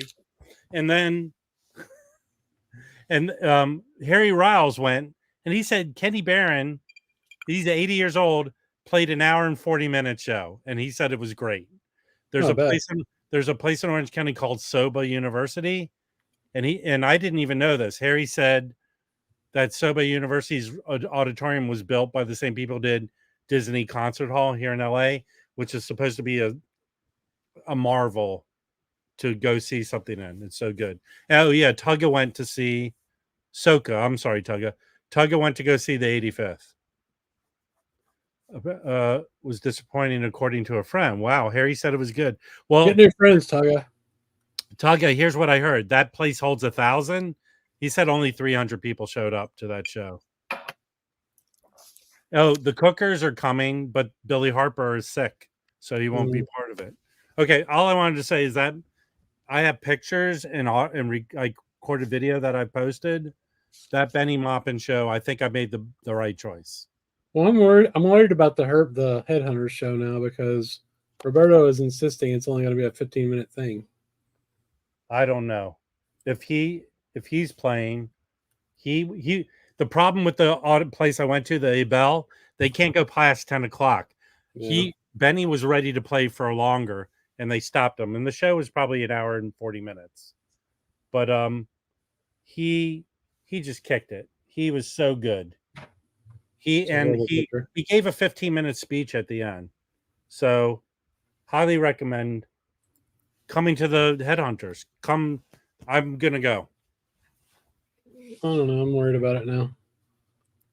Where did you hear they're only being for 15 minutes? Because Roberto said it. Roberto was insisting that was all. How can they play for 15 minutes? Roberto, he was saying it's just a Herbie show, and they happened to get this band together for Herbie is playing in April at Disney Concert Hall here, so he's already doing a solo tour. I think Roberto's full of shit, but I want to make sure that's true. Where did you hear it from? Your jazz dealer? Look, he said Herbie said it in the video. So I mentioned him and he showed up. It's kind of scary. Okay, Olatunji, Drums of Passion, and African Nigerian percussionist. I think he did 2 really great albums for Columbia. I only have this one. But he's on that We Insist album with Art Blakey. I'm not Art Blakey, Max Roach. Okay, Harry. Sorry, Mazzy. Go ahead. Finish your showing. I just said sorry, Mazzy. And then when I was talking about earlier, Ricarda originally turned me on to this. I remember seeing this album and I never heard it. Monterey Jazz Festival, John Handy. This is an incredible record. 2 songs, each side has its own song. It's modern, it's spiritual, it's really good. Anyway, I highly recommend stream it, listen to it. A great friggin' live album produced by John Hammond, of course, the A&R producer at Columbia, who signed Billie Holiday and Bob Dylan and Bruce Springsteen and those. Is it Springsteen? Is that real? I just want to see someone who's paying attention or listening. Yes. So, it's a good record. Okay. That looks cool. I've seen that first record you showing around, so that's worth getting, Mazzy, right? Well, this one especially. I mean, they both are good in a different way.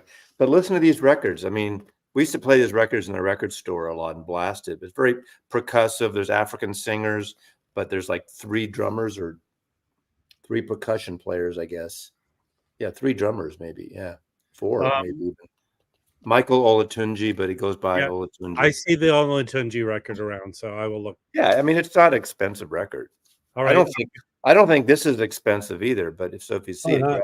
Cool. Hold on. So Harry is the one who saw Kenny Barron, and he said it was amazing. Yeah. This is a 2-eye mono version of it. Nice. So, yeah. I think him and Tugga's friend should fight it out. 68, 69, this came out maybe. Hey, yes. No, never mind. Hey, Harry. Harry, did you buy that Mal Waldron record I handed you?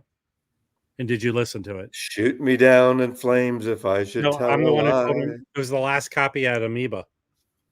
So that's what the BBE, the Reminiscent Suite. Yes. The Jack Handy record I picked up is not that one, Mazzy. But John Handy, not Jack Handy. I mean, John Handy. Jack Handy is the guy that on Saturday Night Live. So I picked the one with Bobby Hutcherson. That's a good record too. Louis Golden, stream this and see what you think. I'm curious what you think about this.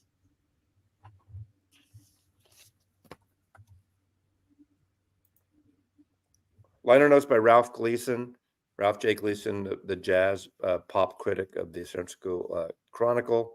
Had a great jazz show on PBS and wrote about the Airplane and the Grateful Dead a lot. And the guy with the pipe, he started Rolling Stone magazine with Jan Wenner. Hey, Andy, I watched your Winker video last night, by the way. That's 3 months ago. Well, I watched it. I'm just telling you. Were you entertained at least a little bit? Yeah, it was good. Yeah, I liked it. Okay. Are you pissed off that I mentioned Roger Waters? No, I don't care about Roger Waters. Okay. That seems to be the one that people are pissed about. Andy, last year I saw Charles Lloyd. He was great. Did have to sit down every once in a while, but he did a great job. Benny Maupin never lost energy. He was awesome. I did go see Anthony Braxton last year. The dude collapsed. Oh, geez. So he was very weaky, but he was playing. He was playing good. And I know someone who went and saw him 2 nights later and said he did a good show.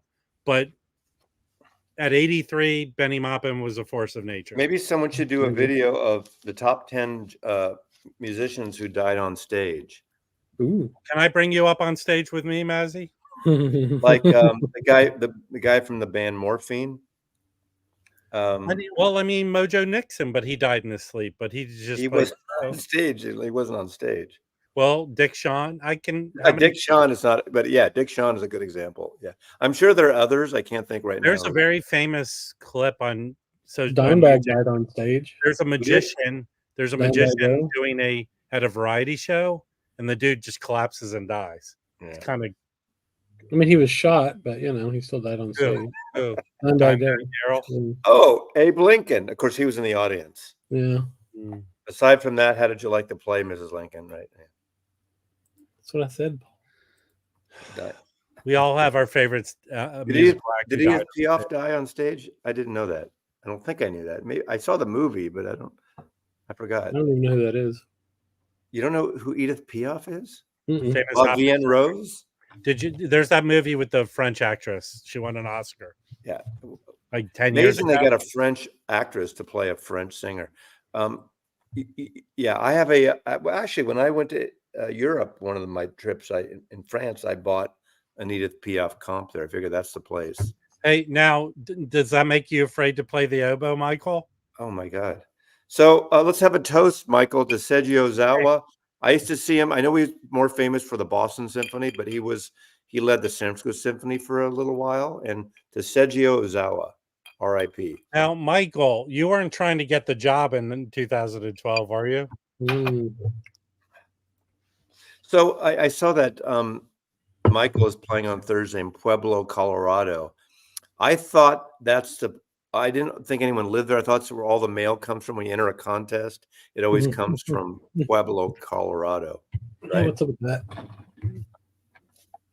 It did in the 90s.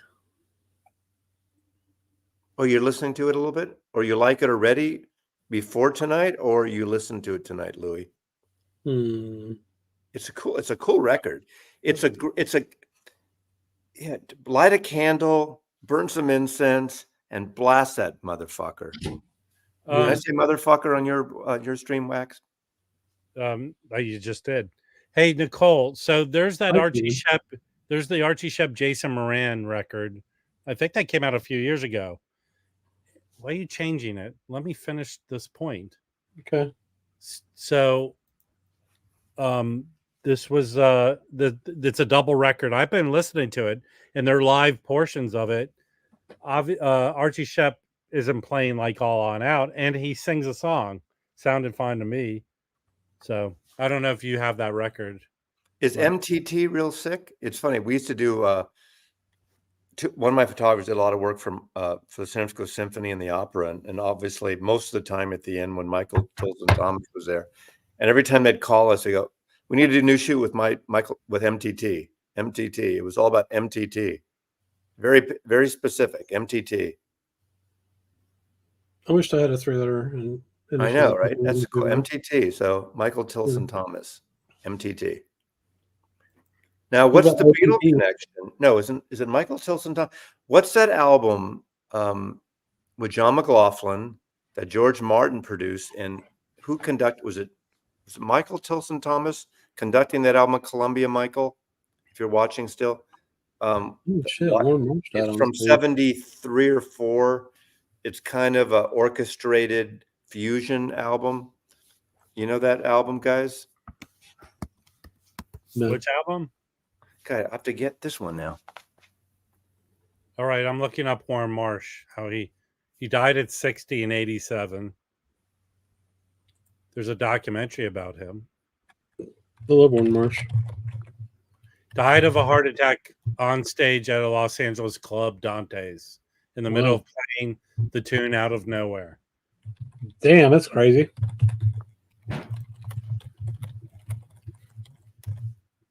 Lee Morgan didn't die on stage. He died outside the place, right? Well, he died in the hospital. He was bleeding out. But it's great that you all could come to my stream and talk about how people died on stage.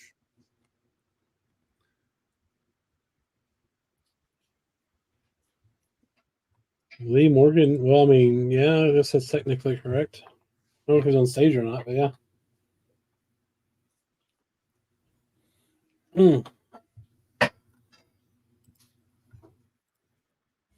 Wow. So Warren Marsh died and no one wanted to go see jazz there anymore.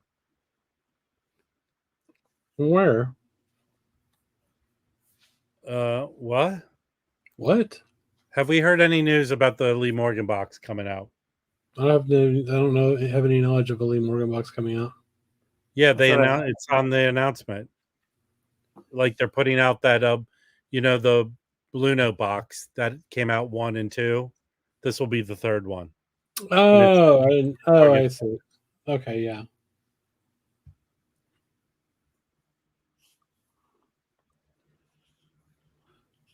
You couldn't save the morning show, Rob? I wasn't allowed to have my wings spread and fly.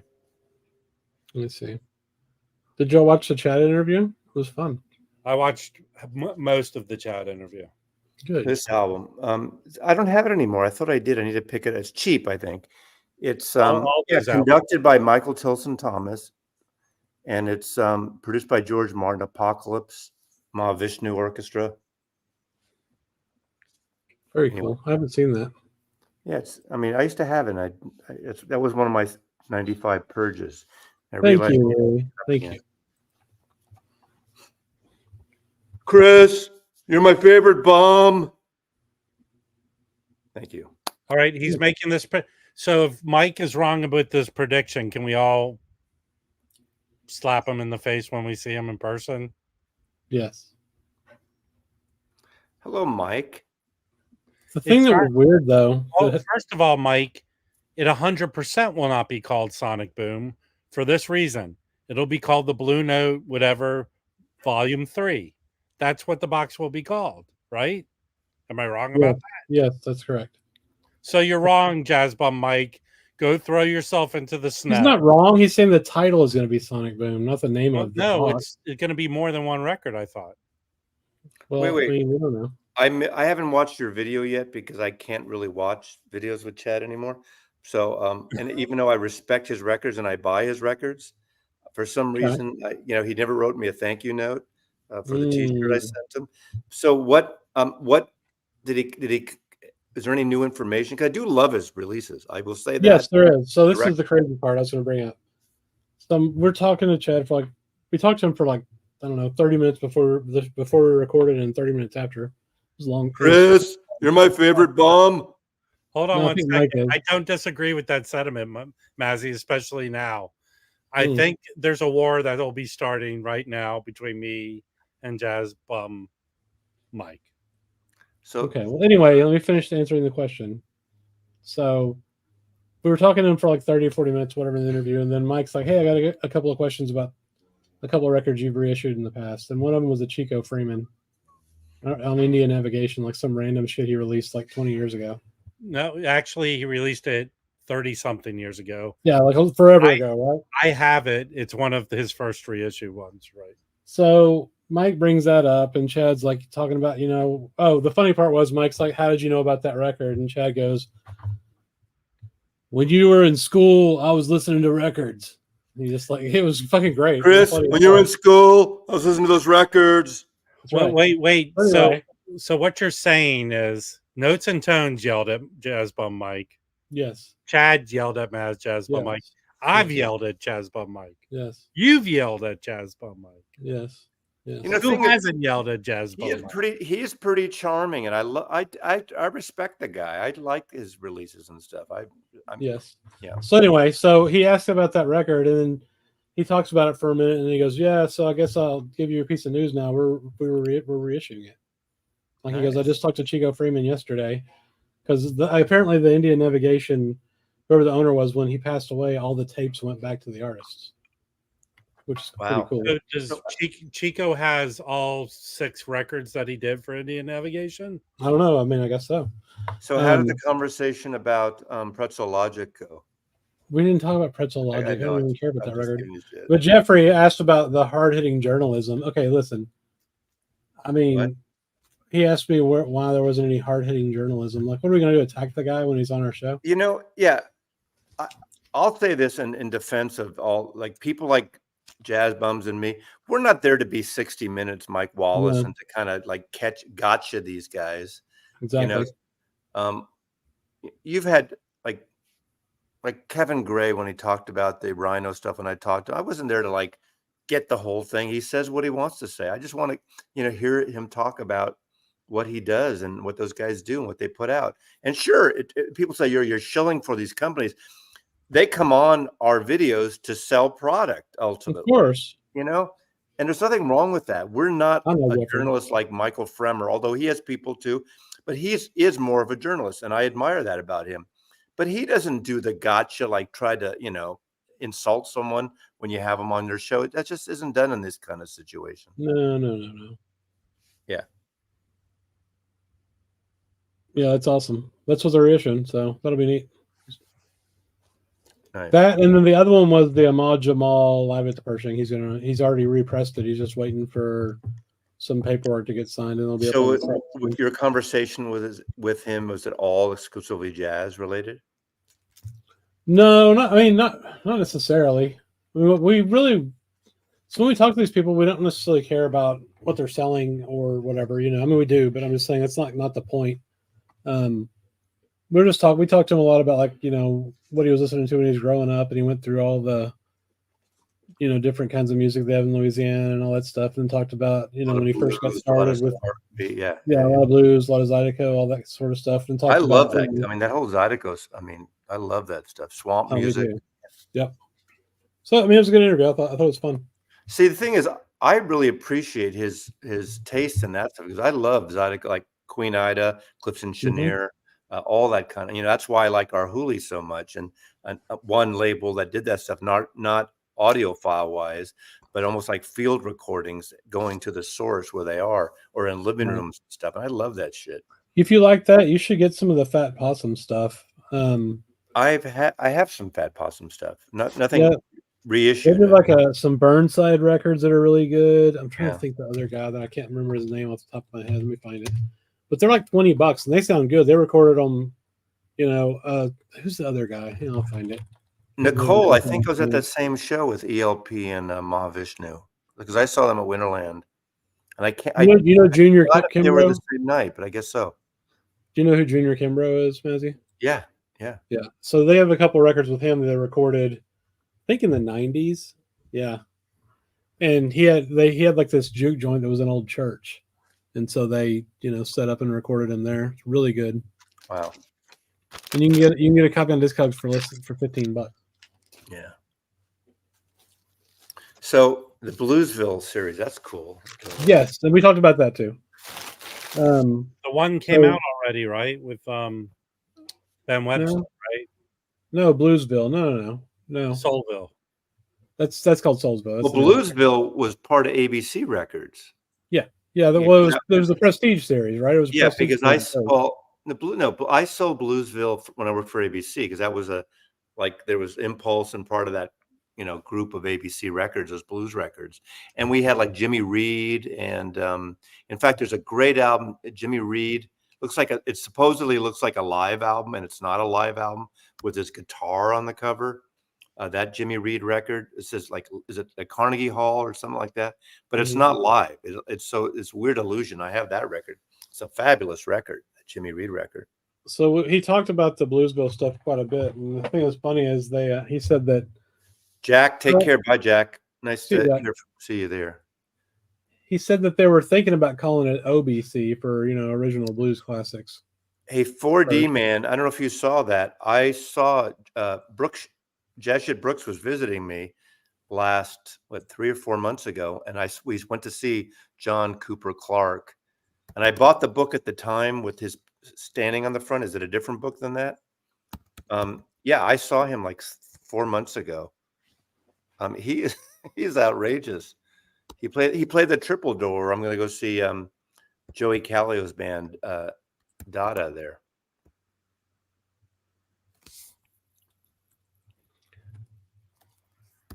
So anyway, back to the Bluesville thing. They got 2 records that have been announced. I don't know when they're coming out, but he's doing the whole thing. So Matt, what's the guy's name? His cutting engineer, Mazzy, do you remember? Say it again. Chad's cutting engineer. Is it Matt Luthens? Is that his name? Matt Thuzian? No. I think it's not Luthens. Matt Luthien. Yeah, I think it's something like that. I can't remember. The guy that works with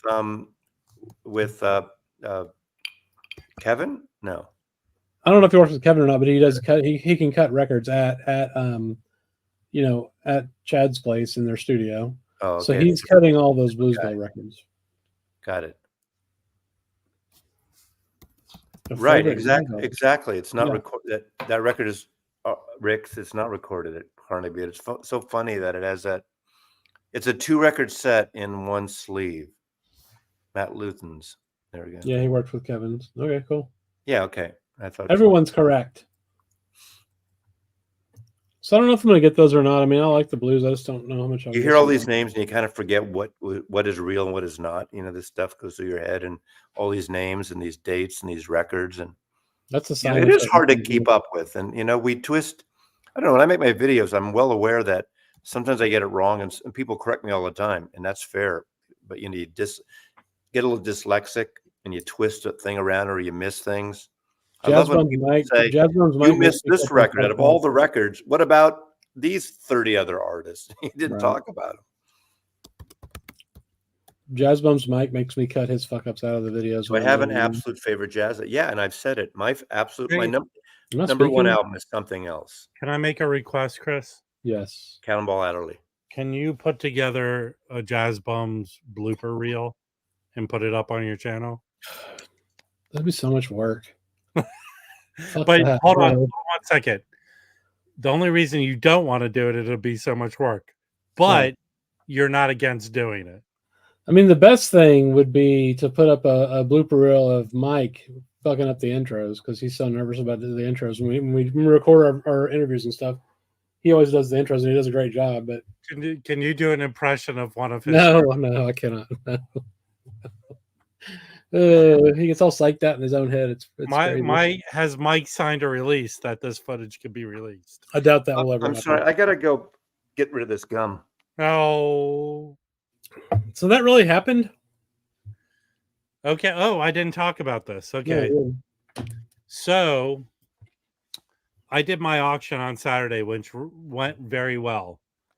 But I said I need to end it because Fremer is in a high-end audio store near me, like in Santa Monica. Yes. And I want to go see if I can meet him.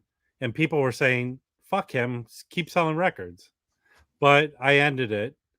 And here, I'll show you someone had sent this to me because I'm not signed up for the store's social media or whatever. But someone had sent, let me pull it up. Someone had sent me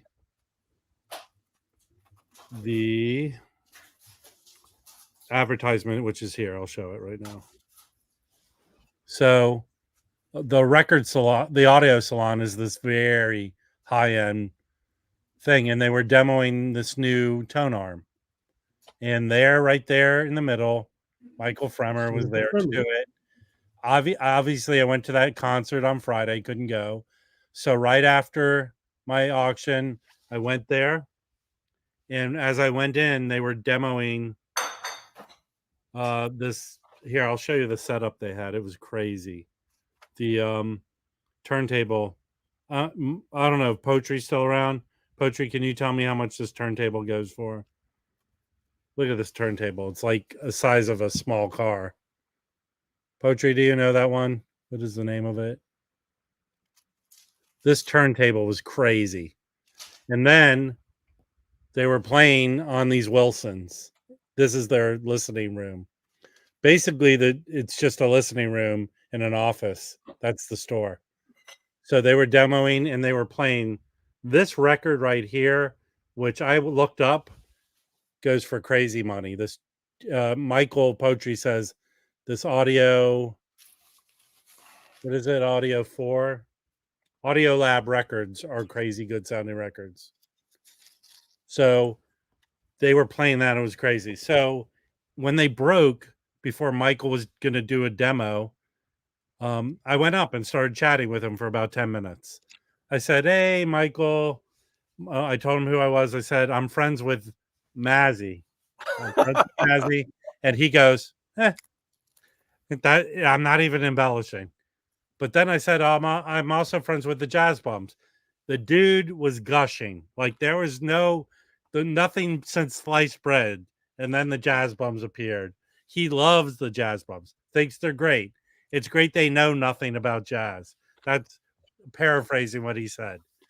And loved the Jazz Bums. And then I was telling him about what I did in movies and stuff. And he told me about he was involved in Tron. But he was chomping on gum as he was talking to me. Did you talk about that you did a rating cards for I tested movies. And we talked for about 10 or 15 minutes. And then he just goes, I have to get rid of my gum, and just walked away.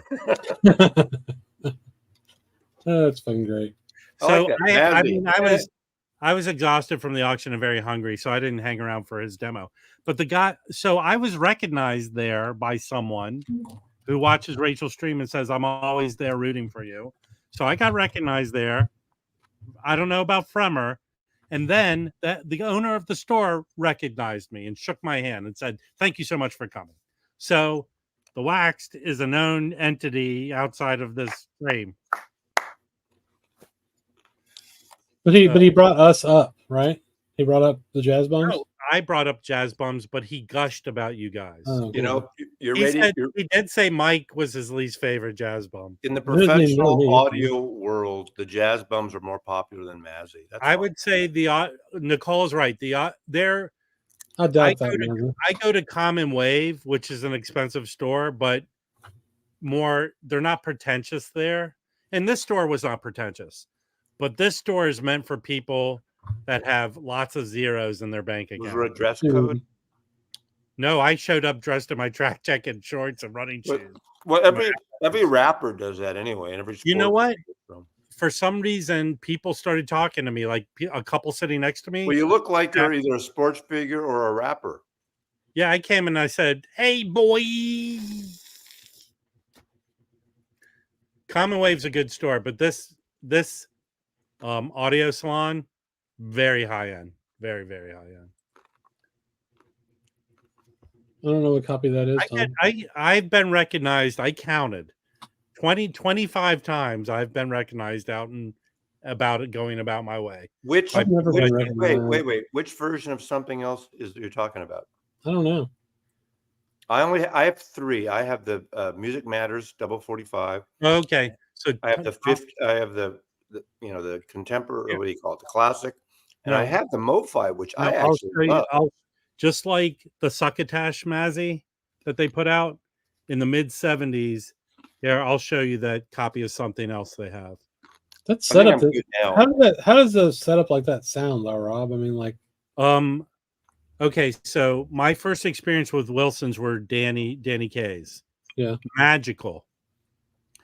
He said, bring some records you want to hear on them. I brought this Les Paul record. And you know how Les Paul plays. Bling, bing, bing, bing, bing. He's multi-tracked, yeah. No, but the way he plucks the strings. Yeah. I literally saw those notes in the air. What were you That's smoking? Yeah, that's my reaction. These Wilsons were not the same experience. I think Danny's room was really dialed in. When you buy Wilsons, they spend 2 days setting them up in your Yeah. place. yeah. These Wilsons, though, it was this record, this high-end record that I showed you, it sounded like they were in the room playing. It did. That's Wilsons.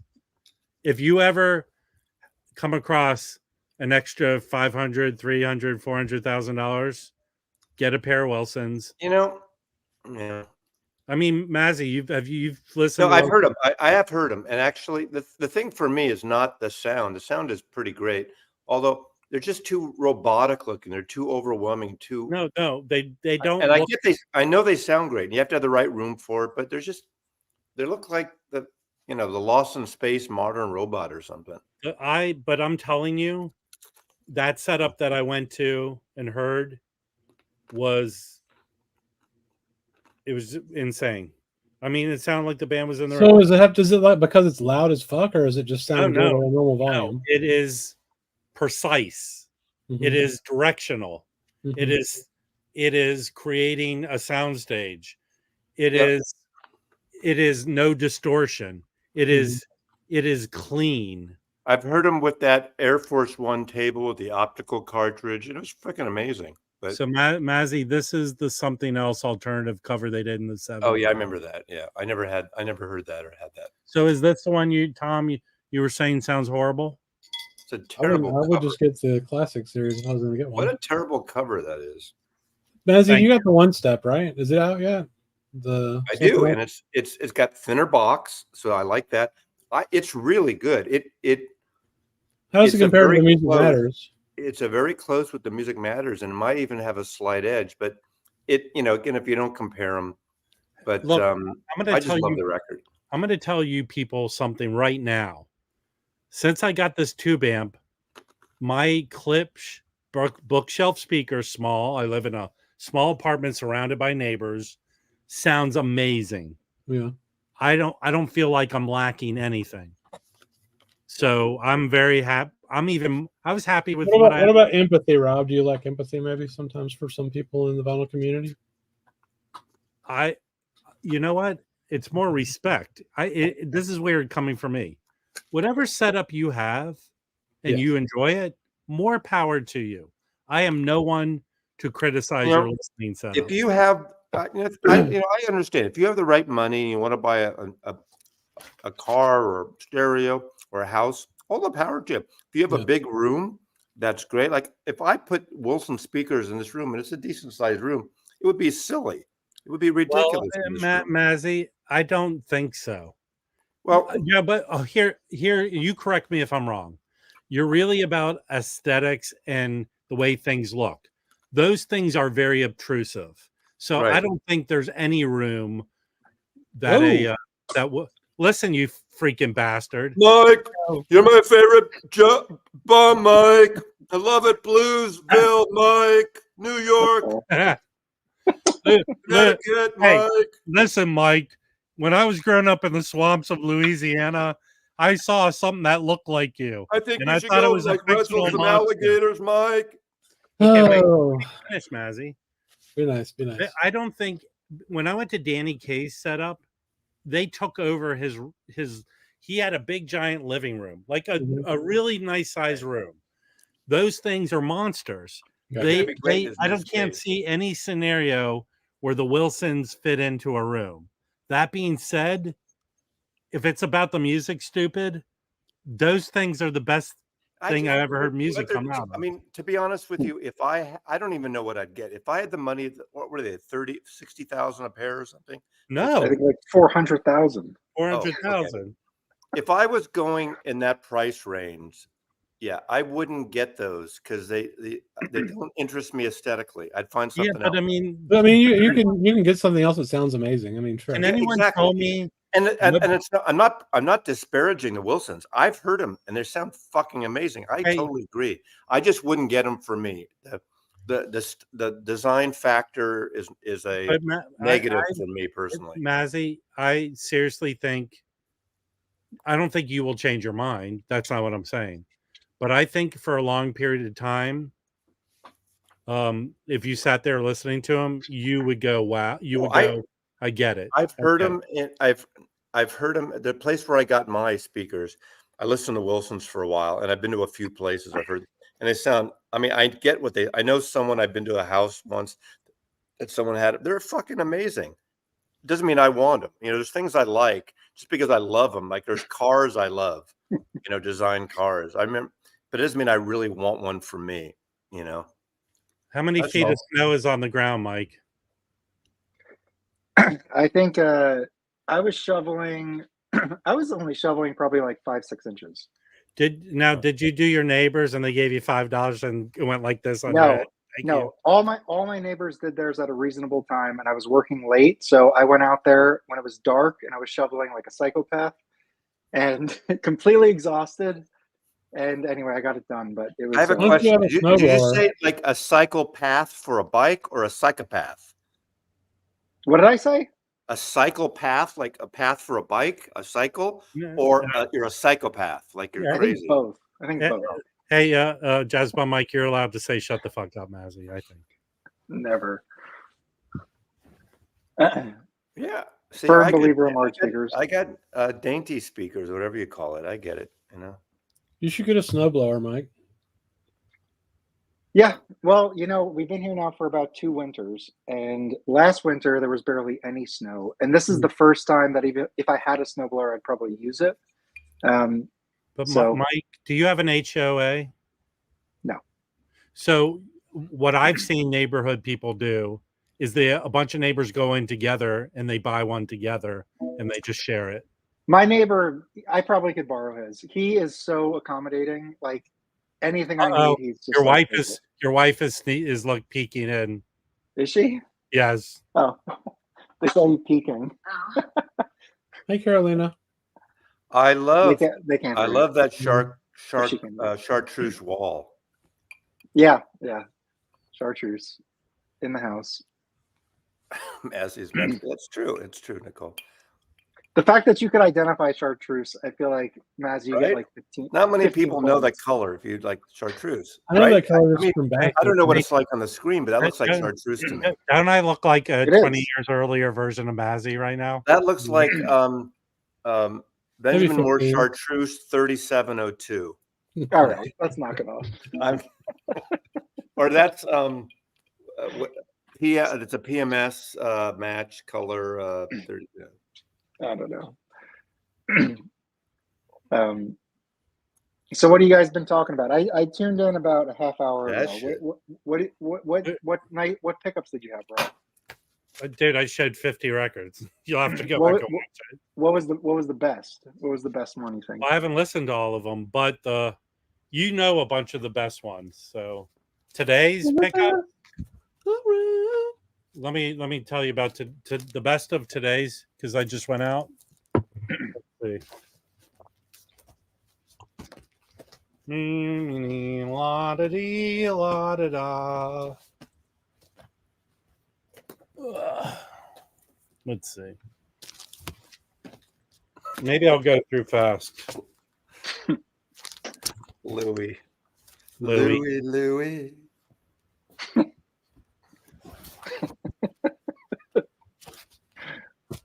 Yeah, but there are things in Texas that we won't mention. Well, didn't it snow like two seasons ago, and like They usually have on the ice. power grid? They usually have ice storms. Yeah, we have ice. Right? Yeah, it's worse. Remember the Super Bowl where everyone couldn't go out and enjoy themselves? Yes. So I got this, Mike, an OG copy. Nice. Well, what does the label look like? Is it the green label or the yellow label? No, the yellow.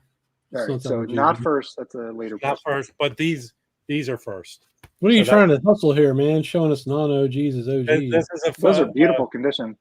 Yeah. no, these are Honestly, it doesn't matter at all. Oh, nice. Yeah. here. This one has a different back. Mike hates CTI, so you're wasting these on him.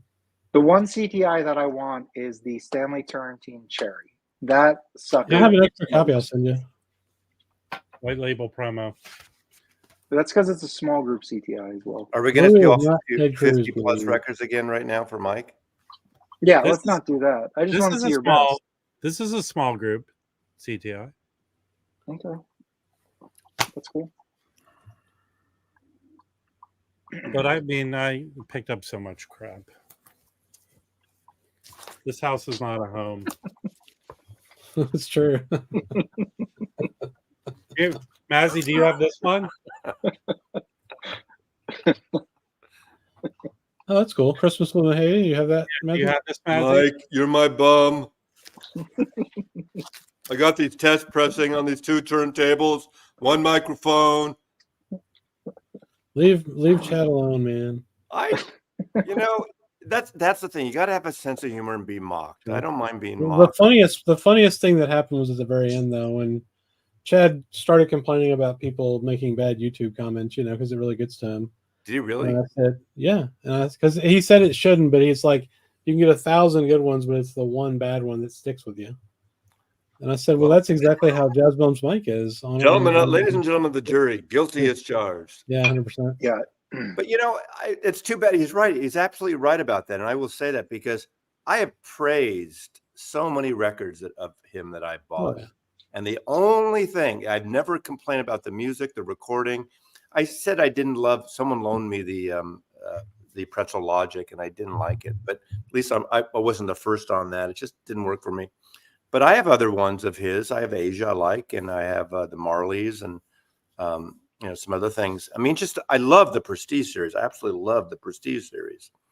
And my whole thing is, but even with the Box Gate or whatever you want to call it, I was equally vilified the MoFi ones too. It wasn't just his, so. Yeah. Are you going to get the ballads? UHQR? No. I hate to be this person. Well, I don't mind being this person.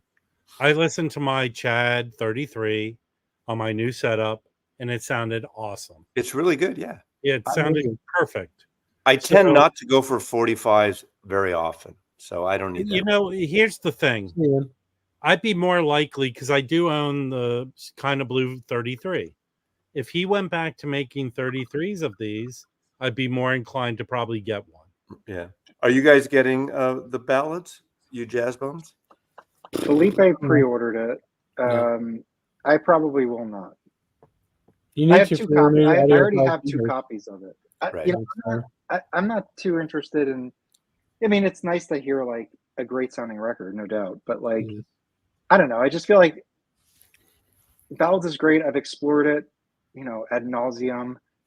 If I get another copy, I'll listen to it again. I'd rather spend that 150 on something new, a new I experience. agree. Oh, okay. That's So me personally. Mike, I'd like to hear your take because Chris mentioned it. Mhm. You had talked to Chad about the Chico Freeman Indian Navigation. and he said that they are reissuing them. Yes. Did he now?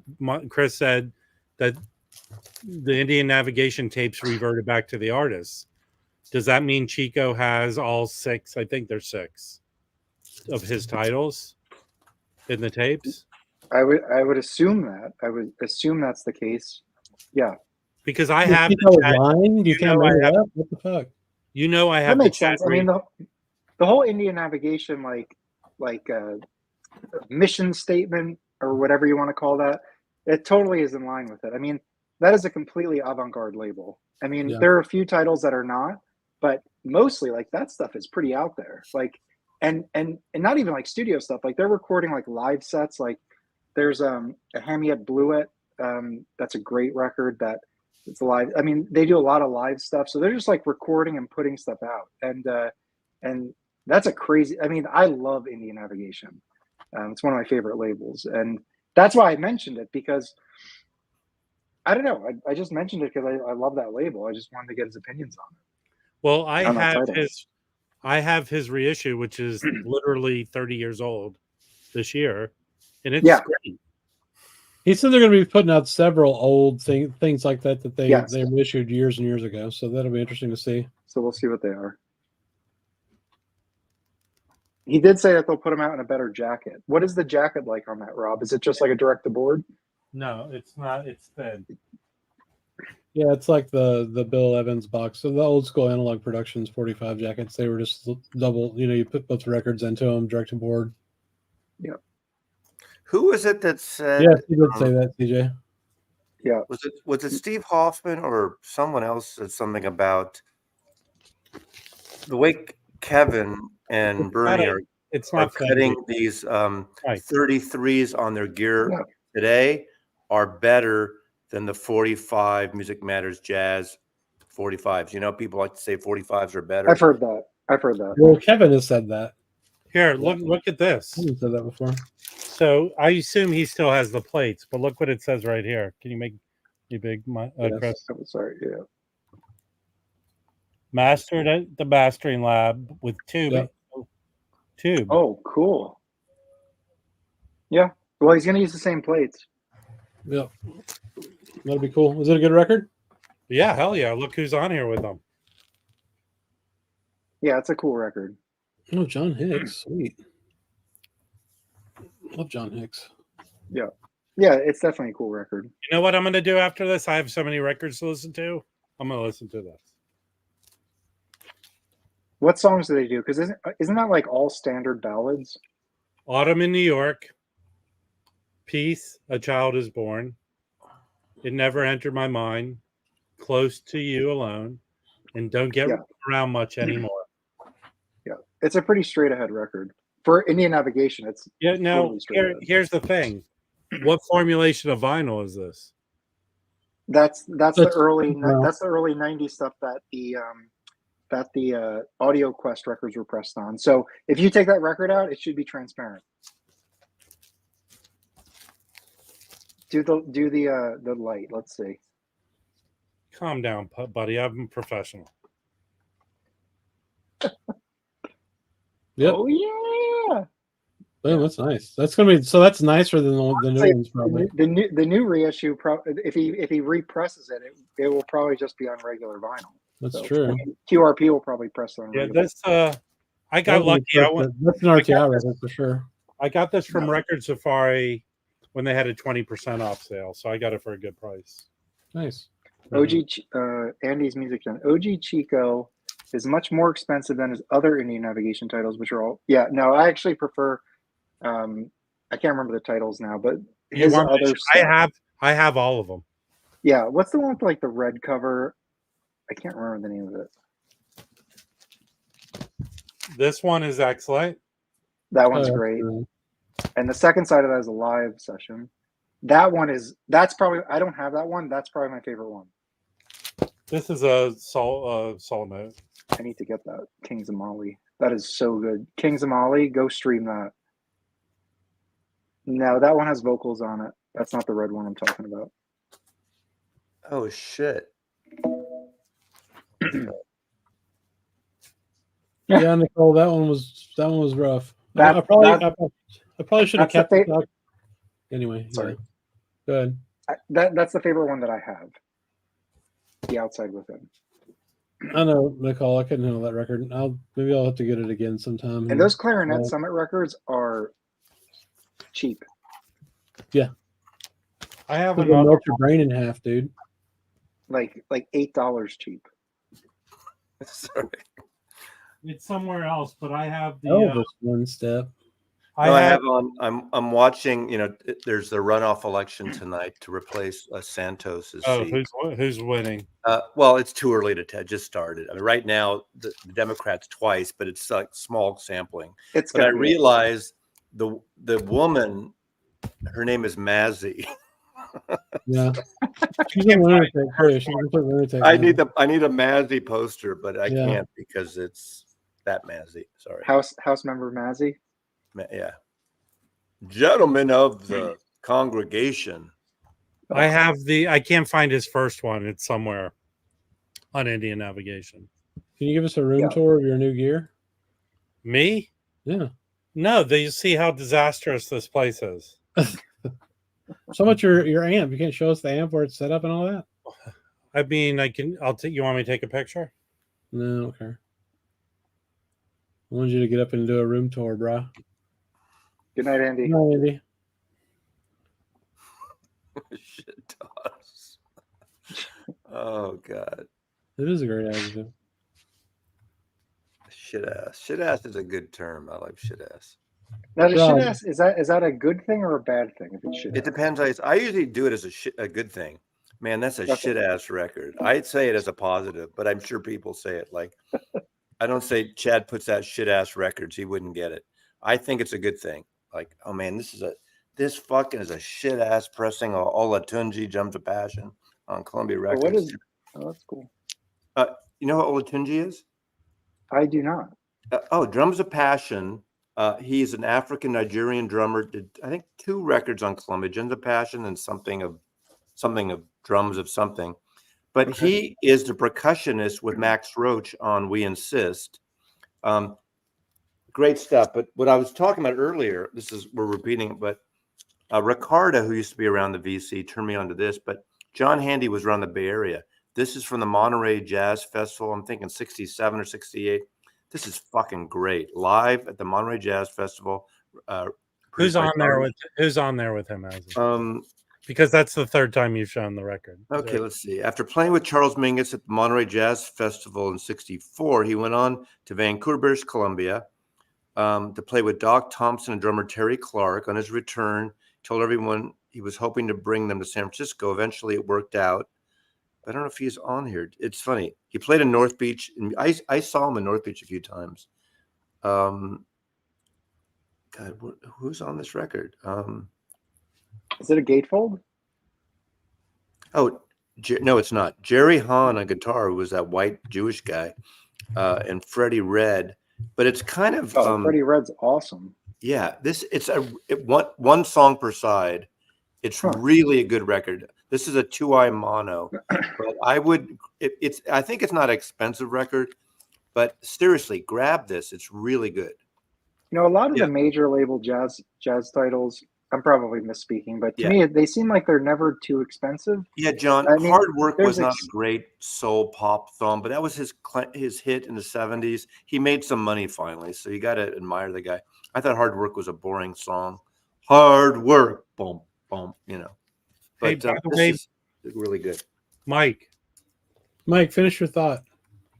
Well, I was just saying, like, a lot of the major labels, I feel like, I don't know, it's actually not true, but there's just a lot of good stuff on major labels that are Columbia, except for Miles and a few people, wasn't a great jazz label, really. I mean, Dave Brubeck, they had like really poppy kind of stuff. They had like 6,000 records that Dave Brubeck put out. What about Herbie Hancock? Yeah, but that was later. that was all fun. There's a lot of good jazz on Columbia. 70s. The problem with Columbia is in the old 50s and early 60s shit is there's not a separate jazz imprint, so it's all just mixed in with like beer hall music and folk songs. Andy Williams records. Yeah. Oh yeah. Right. I mean, really, it's funny did you watch a documentary on Clive Davis? It's on Netflix or one of those or Amazon. You should watch it because he was a lawyer. He got hired to, he's a young lawyer, gets hired to work in a record, doesn't know anything about records. He becomes president. And Columbia was pretty conservative in so many ways. They made great Broadway scores. Mhm. They made a lot of great records, of course, early on the Sinatras, but they weren't a rock label until like one of the things, Clive Davis goes to the Monterey, the rock festival, the pop festival, and sees Janis Joplin and signs Janis Joplin. And then obviously Al Cooper is there, and they do the first Blood, Sweat, and Tears and that whole thing, and then they in 67, their San Francisco band. They signed a couple of San Francisco bands. They were late to the party. They signed Moby Grape and Santana, which is a little later, and I forgot who else, but they were kind of late to the party in terms of rock and roll compared to all the other Warner Brothers and all the other labels. RCA, RCA even in 66, it's the first one. One gap I have, it's because I collect jazz only, and I don't buy a lot of Columbia, and I know that there's like the Terre Haute or whatever. There's the one in Pennsylvania, I forget the name of it, but there's like different pressing plants. Yes. And I think like the Hollywood one is the best one, whatever that one's called. I don't know any of that stuff. I don't either. I've never not bought a record because of pressing plants. That's not my thing. I never, if I have it, if I have them, it's accidental. Like the Led Zeppelin, I guess, Robert Ludwig cut. Like there's different pressing plants that are better or whatever, or more valuable. Yeah. Terre Haute and Jacksonville, and Hollywood, and Mitch Miller. There's a Columbia artist. Mitch Miller was the A&R guy, and he was one A&R guy, and the other was John Hammond. And John Hammond signs Billie Holiday, Bob Dylan, later Bruce Springsteen. He was the cool guy, the bluesy rock guy. He got it, Yeah. And Mitch Miller, right? He hated rock and roll, and he was the Mitch Miller is who fired Sinatra from Columbia, and Sinatra hated him. And when he came back on Capitol, he basically became the biggest artist in the world. Yeah. And anyway, he absolutely hated Mitch Miller with a passion. Yeah. Yeah. Exactly. So therefore, I hate Mitch Miller. He had him murdered. Sing along with Mitch. My grandmother used to watch that all the time. That and Lawrence Welk show. So she got me my first instrument. She got me accordion lessons because of Lawrence Welk, and I played accordion for, Dude, Sinatra doesn't have a reissue campaign because if the records would sell, he'd have one. No, it's because Tina Sinatra is doing a crappy reissue campaign and doesn't know that she needs to get UHQRs of Sinatra. Let me tell you, if Chad did a UHQR of certain Sinatra titles, Come Swing With Me, Songs for Swingin' Lovers, Wee Small Hours, Sinatra Sings for Only the Lonely, those things would sell. He could easily sell, a few thousand. I mean, look at Light in the Attic doing those Nancy Sinatra and Lee Hazelwood records, even. Yeah, those will be $10 next December. Well, I don't know about those, but there's definitely. Did you ask him? You didn't ask him. No, it was on the tip of my tongue, but I didn't want to.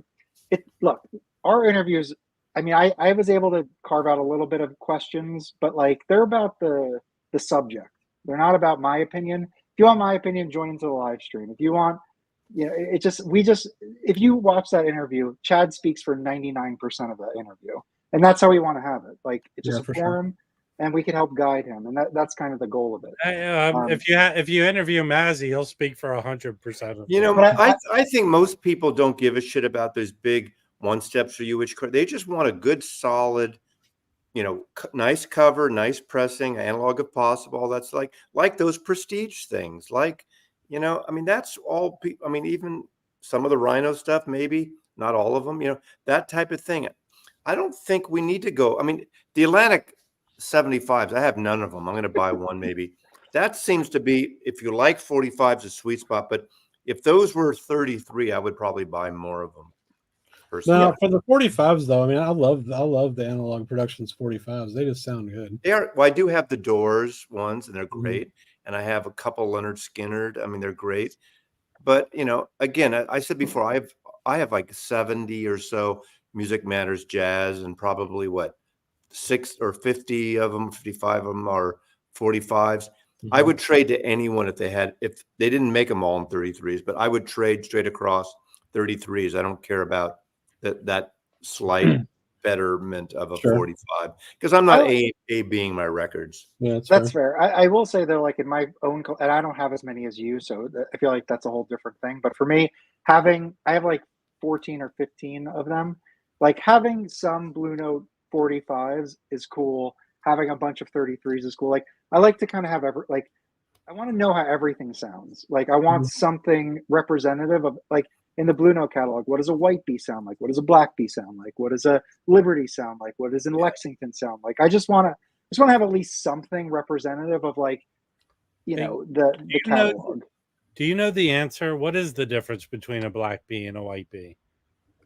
Black Bees are more likely to be original metal work. Why did they switch? Why did they switch to the White Bee? Because they couldn't see the Black Bee? Who the hell knows? Probably. See, I don't. The Black Bee looks stupid. With my music listening, I couldn't give a rat's ass about that kind of stuff. I just don't care. Well, we do, Mazzy. I know you do, and that's fair. That's a cool thing. I mean, yeah, but we're also like early on, like exploring true. stuff. You're like I feel like you know exactly what you want. You've experienced all that stuff already, and you just don't give a shit about it. I want to get to that level. That's like my level is to not give a shit about my gear. I'm not seeking. I'm not it. seeking the next best, hoping the next version is going to be better.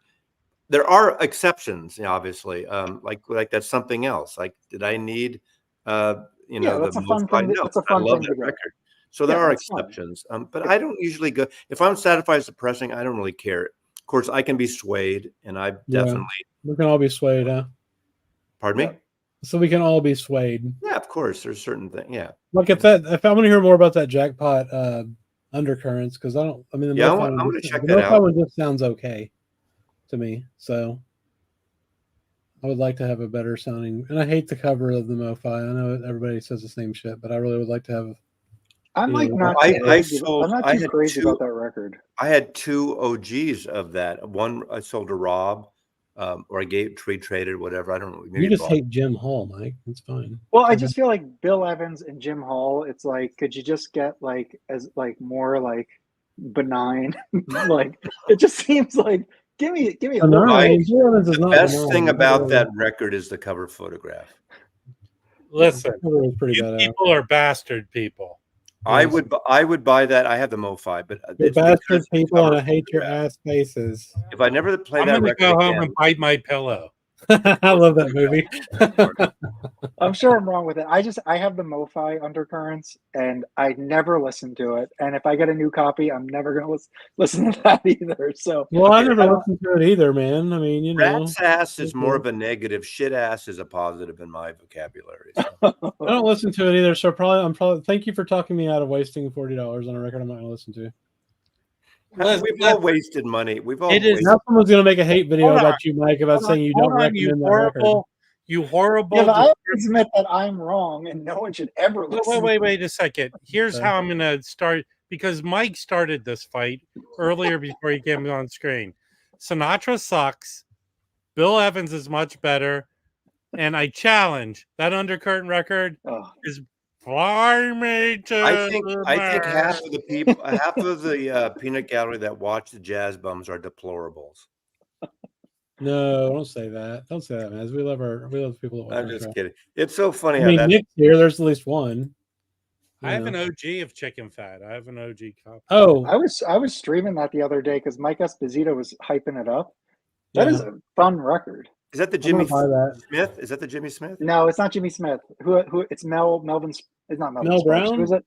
Mel Brown. Yeah. No, it wasn't Mel Brown in the girl group out of Britain. The guy that's married to David Beckham. What's that group called? The Spice Girls. No. Wasn't that Mel Brown or no? I don't know. maybe. That's the best one, Mike. That's a good one. Is Mike a cyborg? Yes. Yeah, that's a good one too. That's what happens to whenever somebody mentions Jim Hall. What's the one with balloons? How do you get balloons? You blow them up. You get clown ear. This is Isn't this one? Isn't that one? No. Is I used it? to know balloons. yeah, I'm not gonna get the BBR. I think I'm gonna get that jackpot instead. Vulcan. Oh my god, stop. Does the Vulcan thing do something? I don't think so. Live long and prosper. That'd be amazing. You have to have a Mac to do this. I have a MacBook Air. Sinatra might be the most polarizing artist ever. No. No. There are people who absolutely have zero interest and just hate on him, and then there's people who like You've him. never I heard of think- You've never You know heard what- of G.G. Allen, clearly. When I was talking to Yes, I have. when I was talking to the Mhm. Rhino guy, one record I showed some records that I think would be kind of, and I thought the Sinatra at the Sands would be a great one. That would be a good one. I'm just letting you But know. I, even the politically incorrect intros, I have the mono and stereo of that. I love that record. So Mike, The first side of that record is just the first side is everything. That is just a great Yeah. side. Of you it. have to understand that at some point people become stereotypes of themselves. No, I when- get it. I totally get it. When 80% of the people you meet can do an impression of the person, then I think that's the borderline where you're thinking he's polarizing. I don't think he's polarizing. I just think Don't people bother. said this multiple times. I'm going to say it again.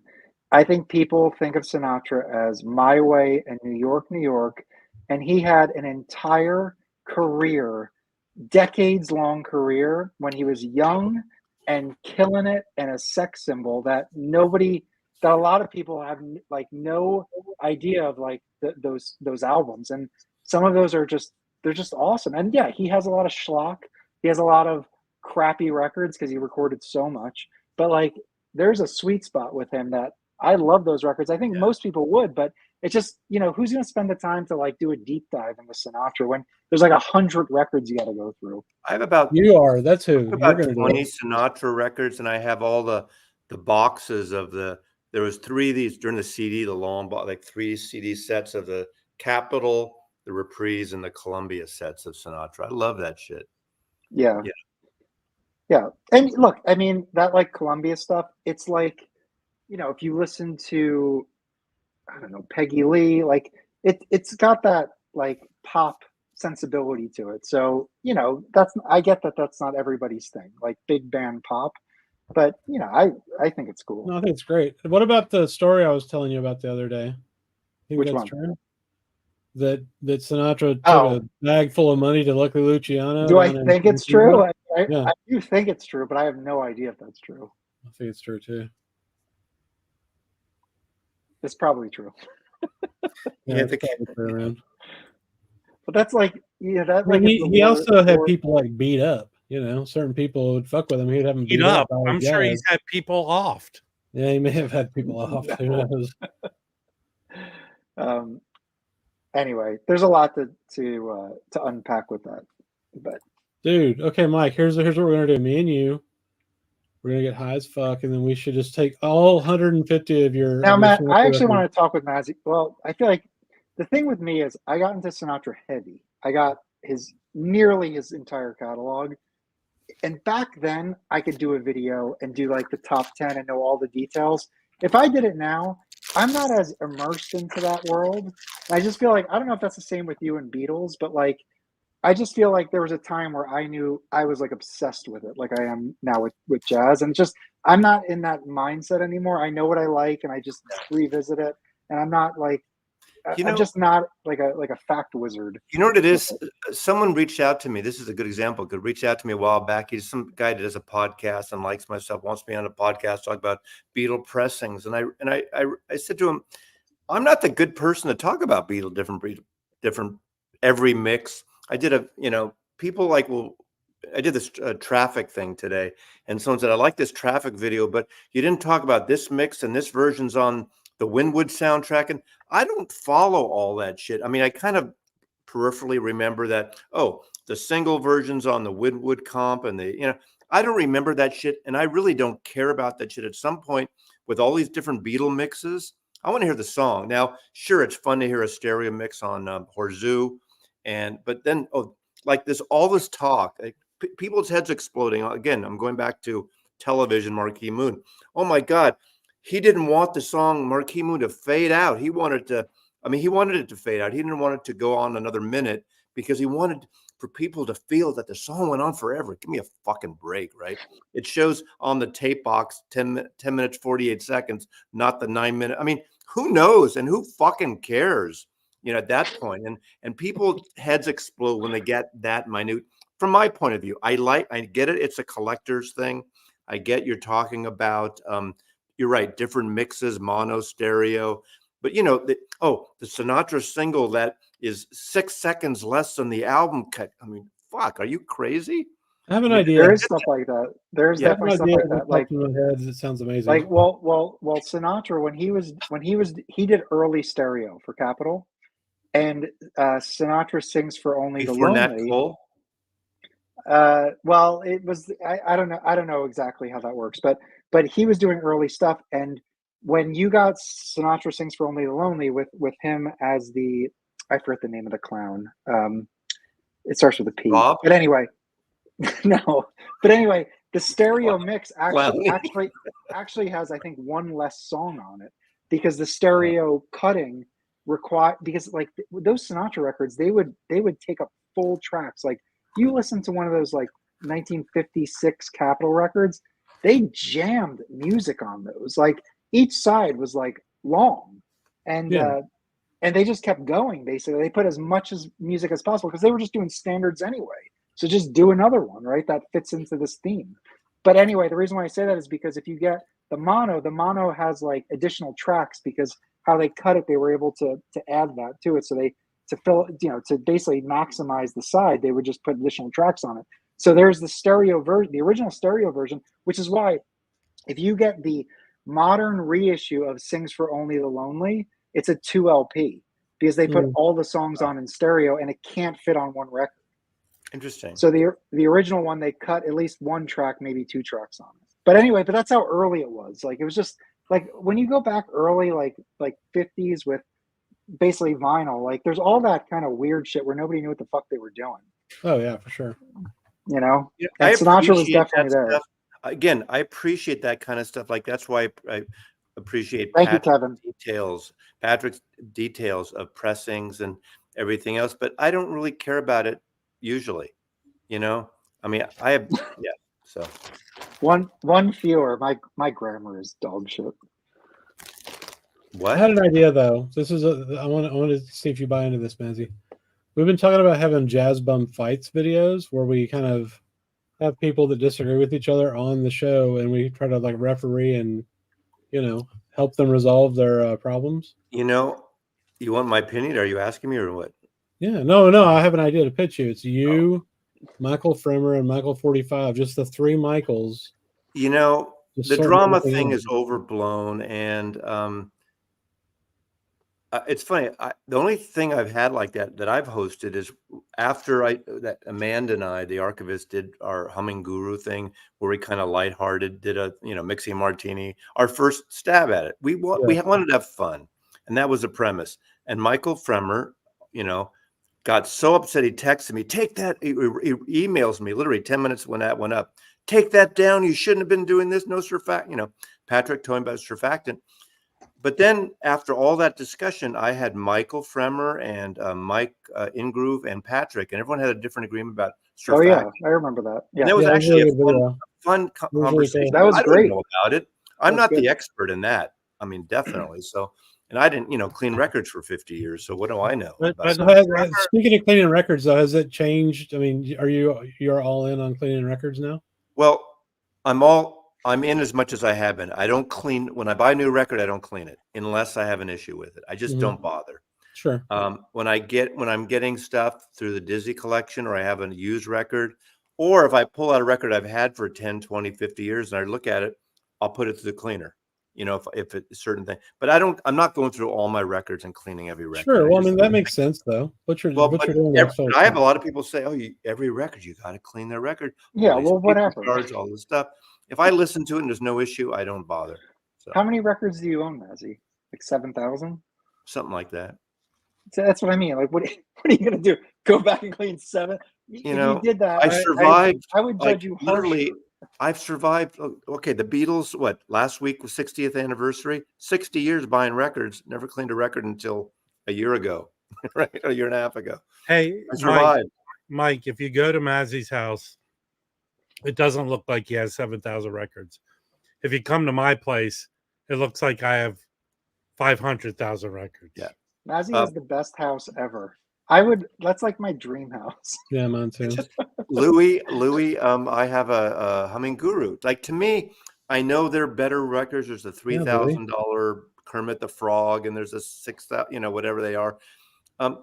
To me, $410, $20. If it breaks down, like, for instance, we did a thing, Dr. Robert and I, he had a $4,000 machine.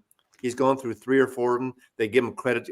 There's been issues. And of course, I've cleaned now maybe 400 records. I'm thinking, I don't know exactly. I don't have a timer on it, but yeah. And I hear the difference, definitely. On an old record, man, it can really improve it. And that's just with the Humming Guru. I haven't any issues yet. It's just, to me, for $420, I mean, that's like, shit, don't buy like 10 albums or something and you buy the Humming Guru, or whatever. Yeah. Absolutely. Yeah. No, it's definitely a game changer. Like, I buy a lot of used records, and it just is a must-have. Right. Yeah, but I would never have paid, it's not being cheap. I would never have paid $3,000 or $4,000 for a record cleaning machine. Hey, I'll tell you this. If I had a lot of money, I would, but I don't. So I'll be right back. Is someone who actively buys records and sells them, it easily ups the record, the grading of it easily. So it does. the value of each record. Yeah, I have a wet room, basically the downstairs bathroom where my washer dryer is. There's a bathtub down there, and it's literally on the other side of the wall from my record room. And I can, load it in, close the door so I don't hear that, bzzz, for 10 minutes, whatever. It's not that loud, Bazzy. No, it's not. But if you want to play music, you want to do things, it gets in the way. But it's a wet room, wet dry room, I guess. It's not just at the living room table, dining table, which that wouldn't be a problem. It's not like it leaks or anything. No, it really doesn't. No. I've got mine right behind me. Beep, beep, beep. Where's whatever.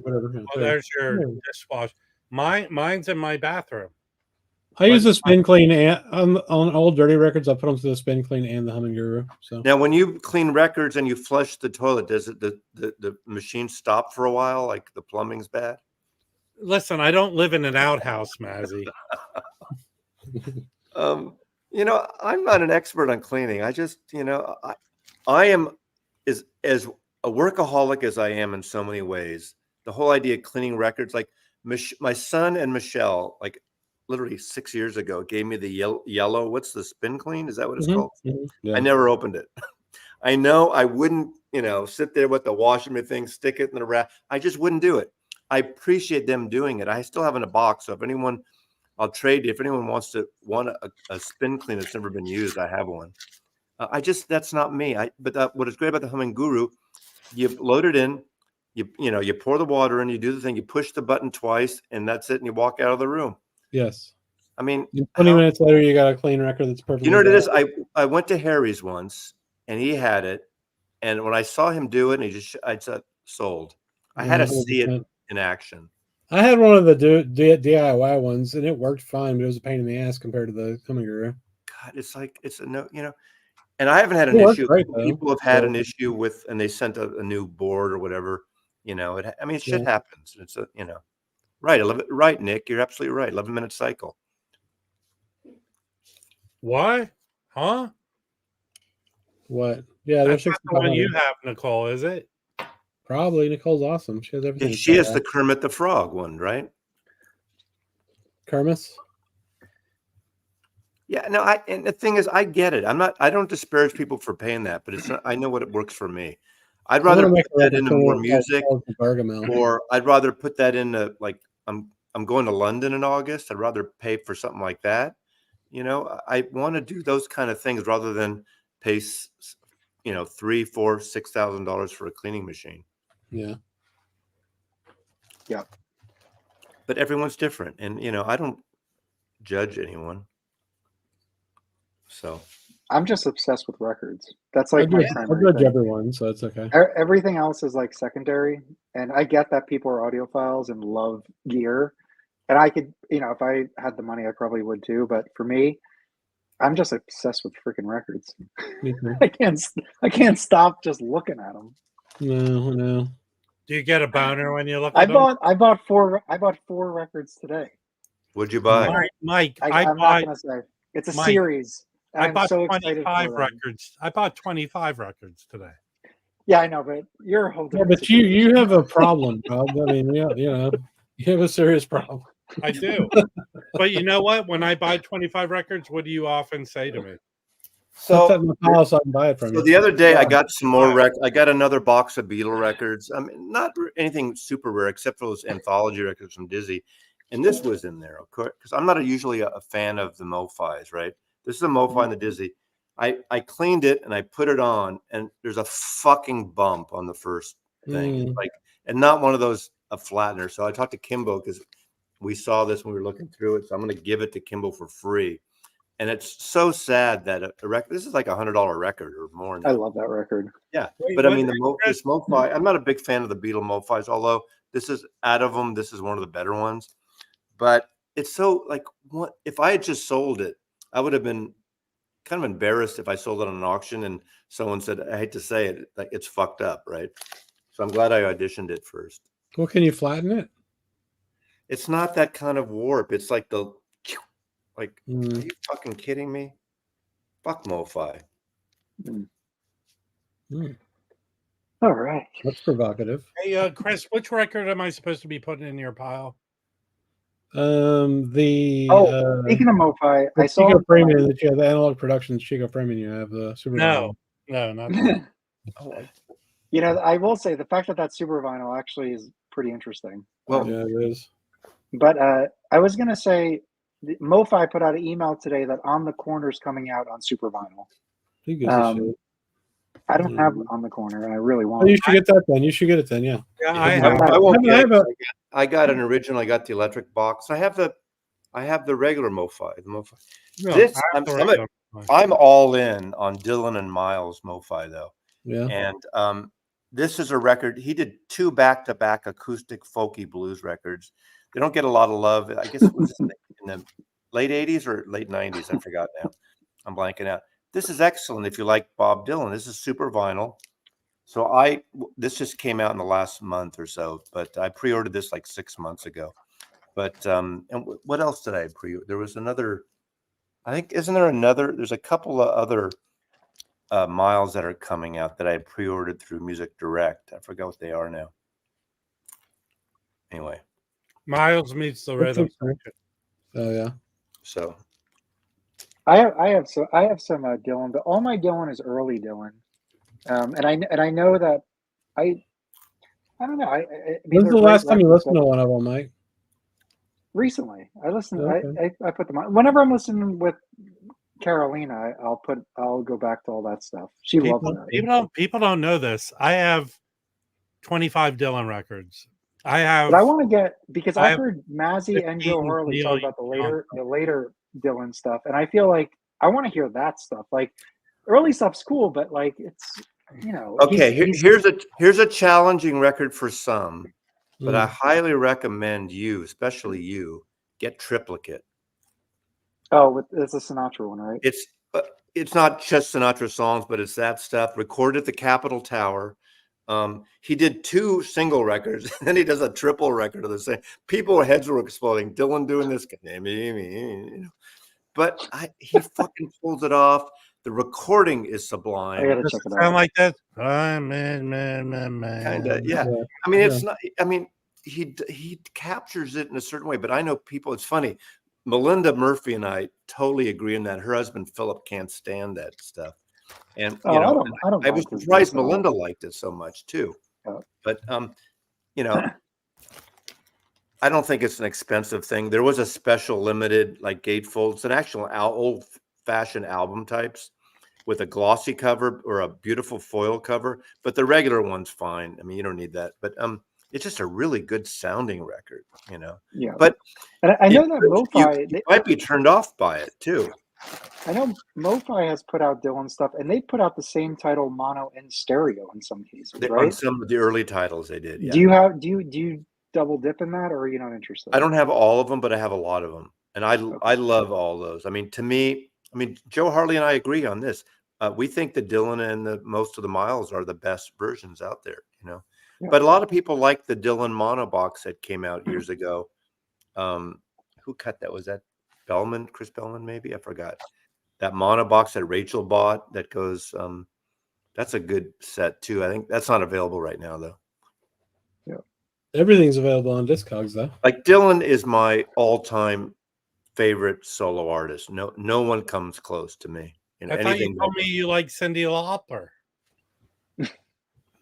I just, yeah. I love And Cyndi even Lauper. his problematic things, like I got this, like over the last year, that Japanese only expanded 8 LPs, whatever it was, of Budokan, and a lot of people dislike that. That's his kind of Vegas tour, but I saw 3 of those shows, and I absolutely love that stuff. It's out there, and it's in a lot of. I see why people don't like it. That heavy saxophone on there, but it's like big, like what 15 musicians on stage. It's kind of his Vegas Neil Diamond type style. Now I think so Jazz Maniac 007. I don't think that's Christopher. So Christopher, I don't think there's any problem with anybody collecting however they want, but I feel like there's a lot of stuff that is vague and people assume it's analog and it's probably digital that people who are analog files love. So I feel like it's silly to just be like I only go for all analog stuff when some of the titles that a lot of analog files get are probably digital.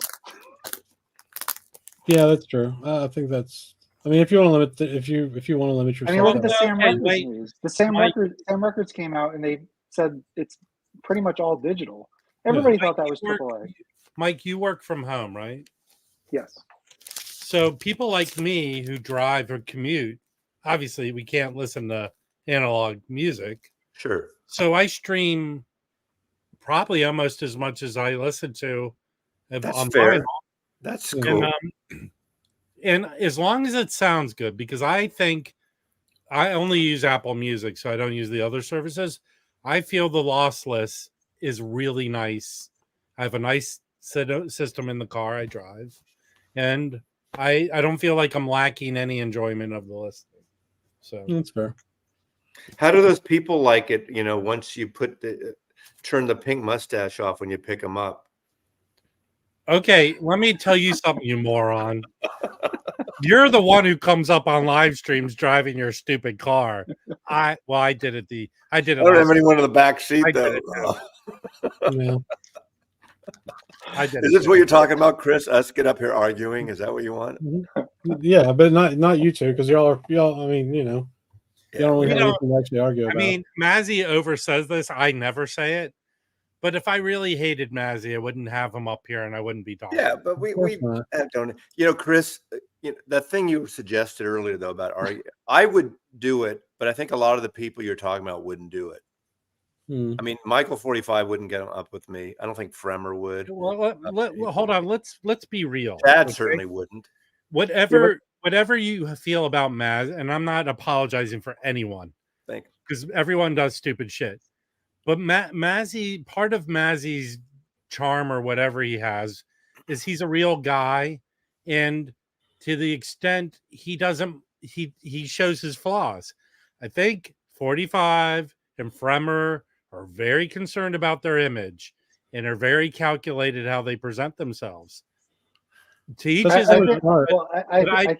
But I don't feel that they creates a real person. You know what I mean? I think Fremer is pretty real. Yeah, Fremer's really Um, 100% real. I think I think he's Mazzy, very I feel concerned like- about his image. I feel like the thing is in terms of rules of engagement, I think some folks like I feel like Maz, you approach it this is my opinion of how I It's like a heard you therapy kind of session. Okay. articulate. No, I feel like you engage it like open-minded to the fact where I could be wrong, right? Like let's talk about this. I'll tell you my opinion.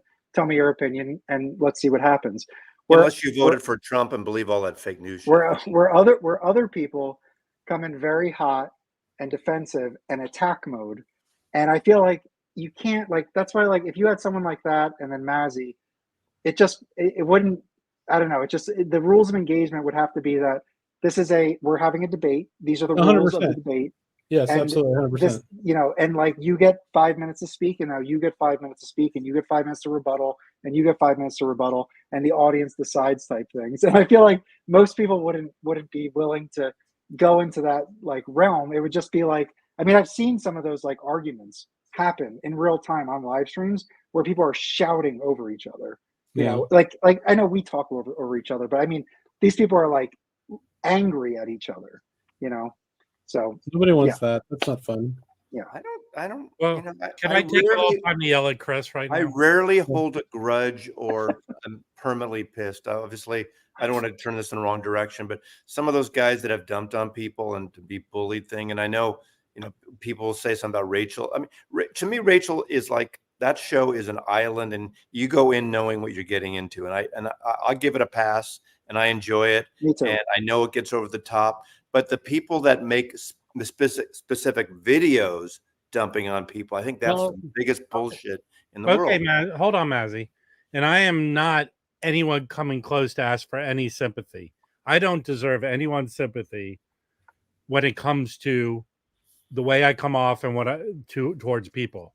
But no one has been attacked more than me. But you can take it.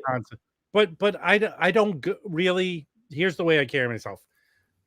Here's how I know about it. Because idiots I'm friends with will constantly send them to me. Screenshots and messages. And I'm saying, dude, I don't do that anymore. I'll stop doing that. 'Cause you have to there's answer some it. idiots that people know. No, Yeah. I'm saying idiots affectionately. But they send me the stuff. I'm not going to not read a text.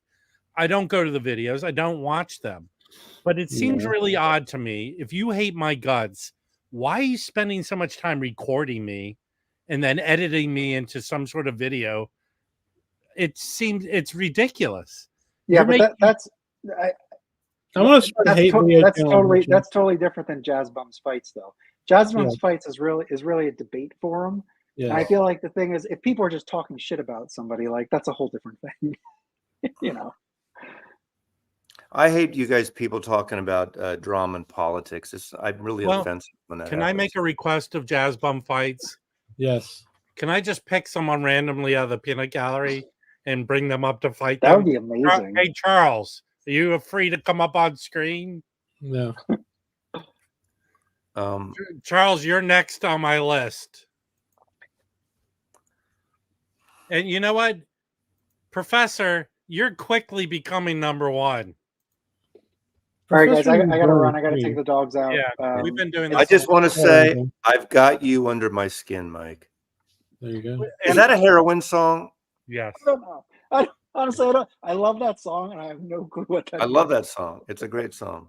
Okay. It's about having fleas.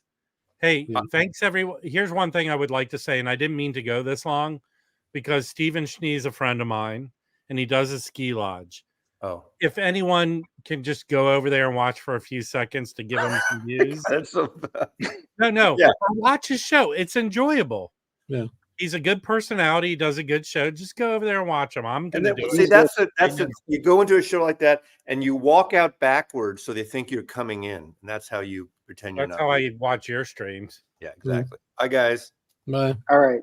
See y'all. All right. Bye, everyone. Thank you for watching. Thanks, guys, for joining. Appreciate it. Charles, you're fine. I'm just joking. You could take a joke.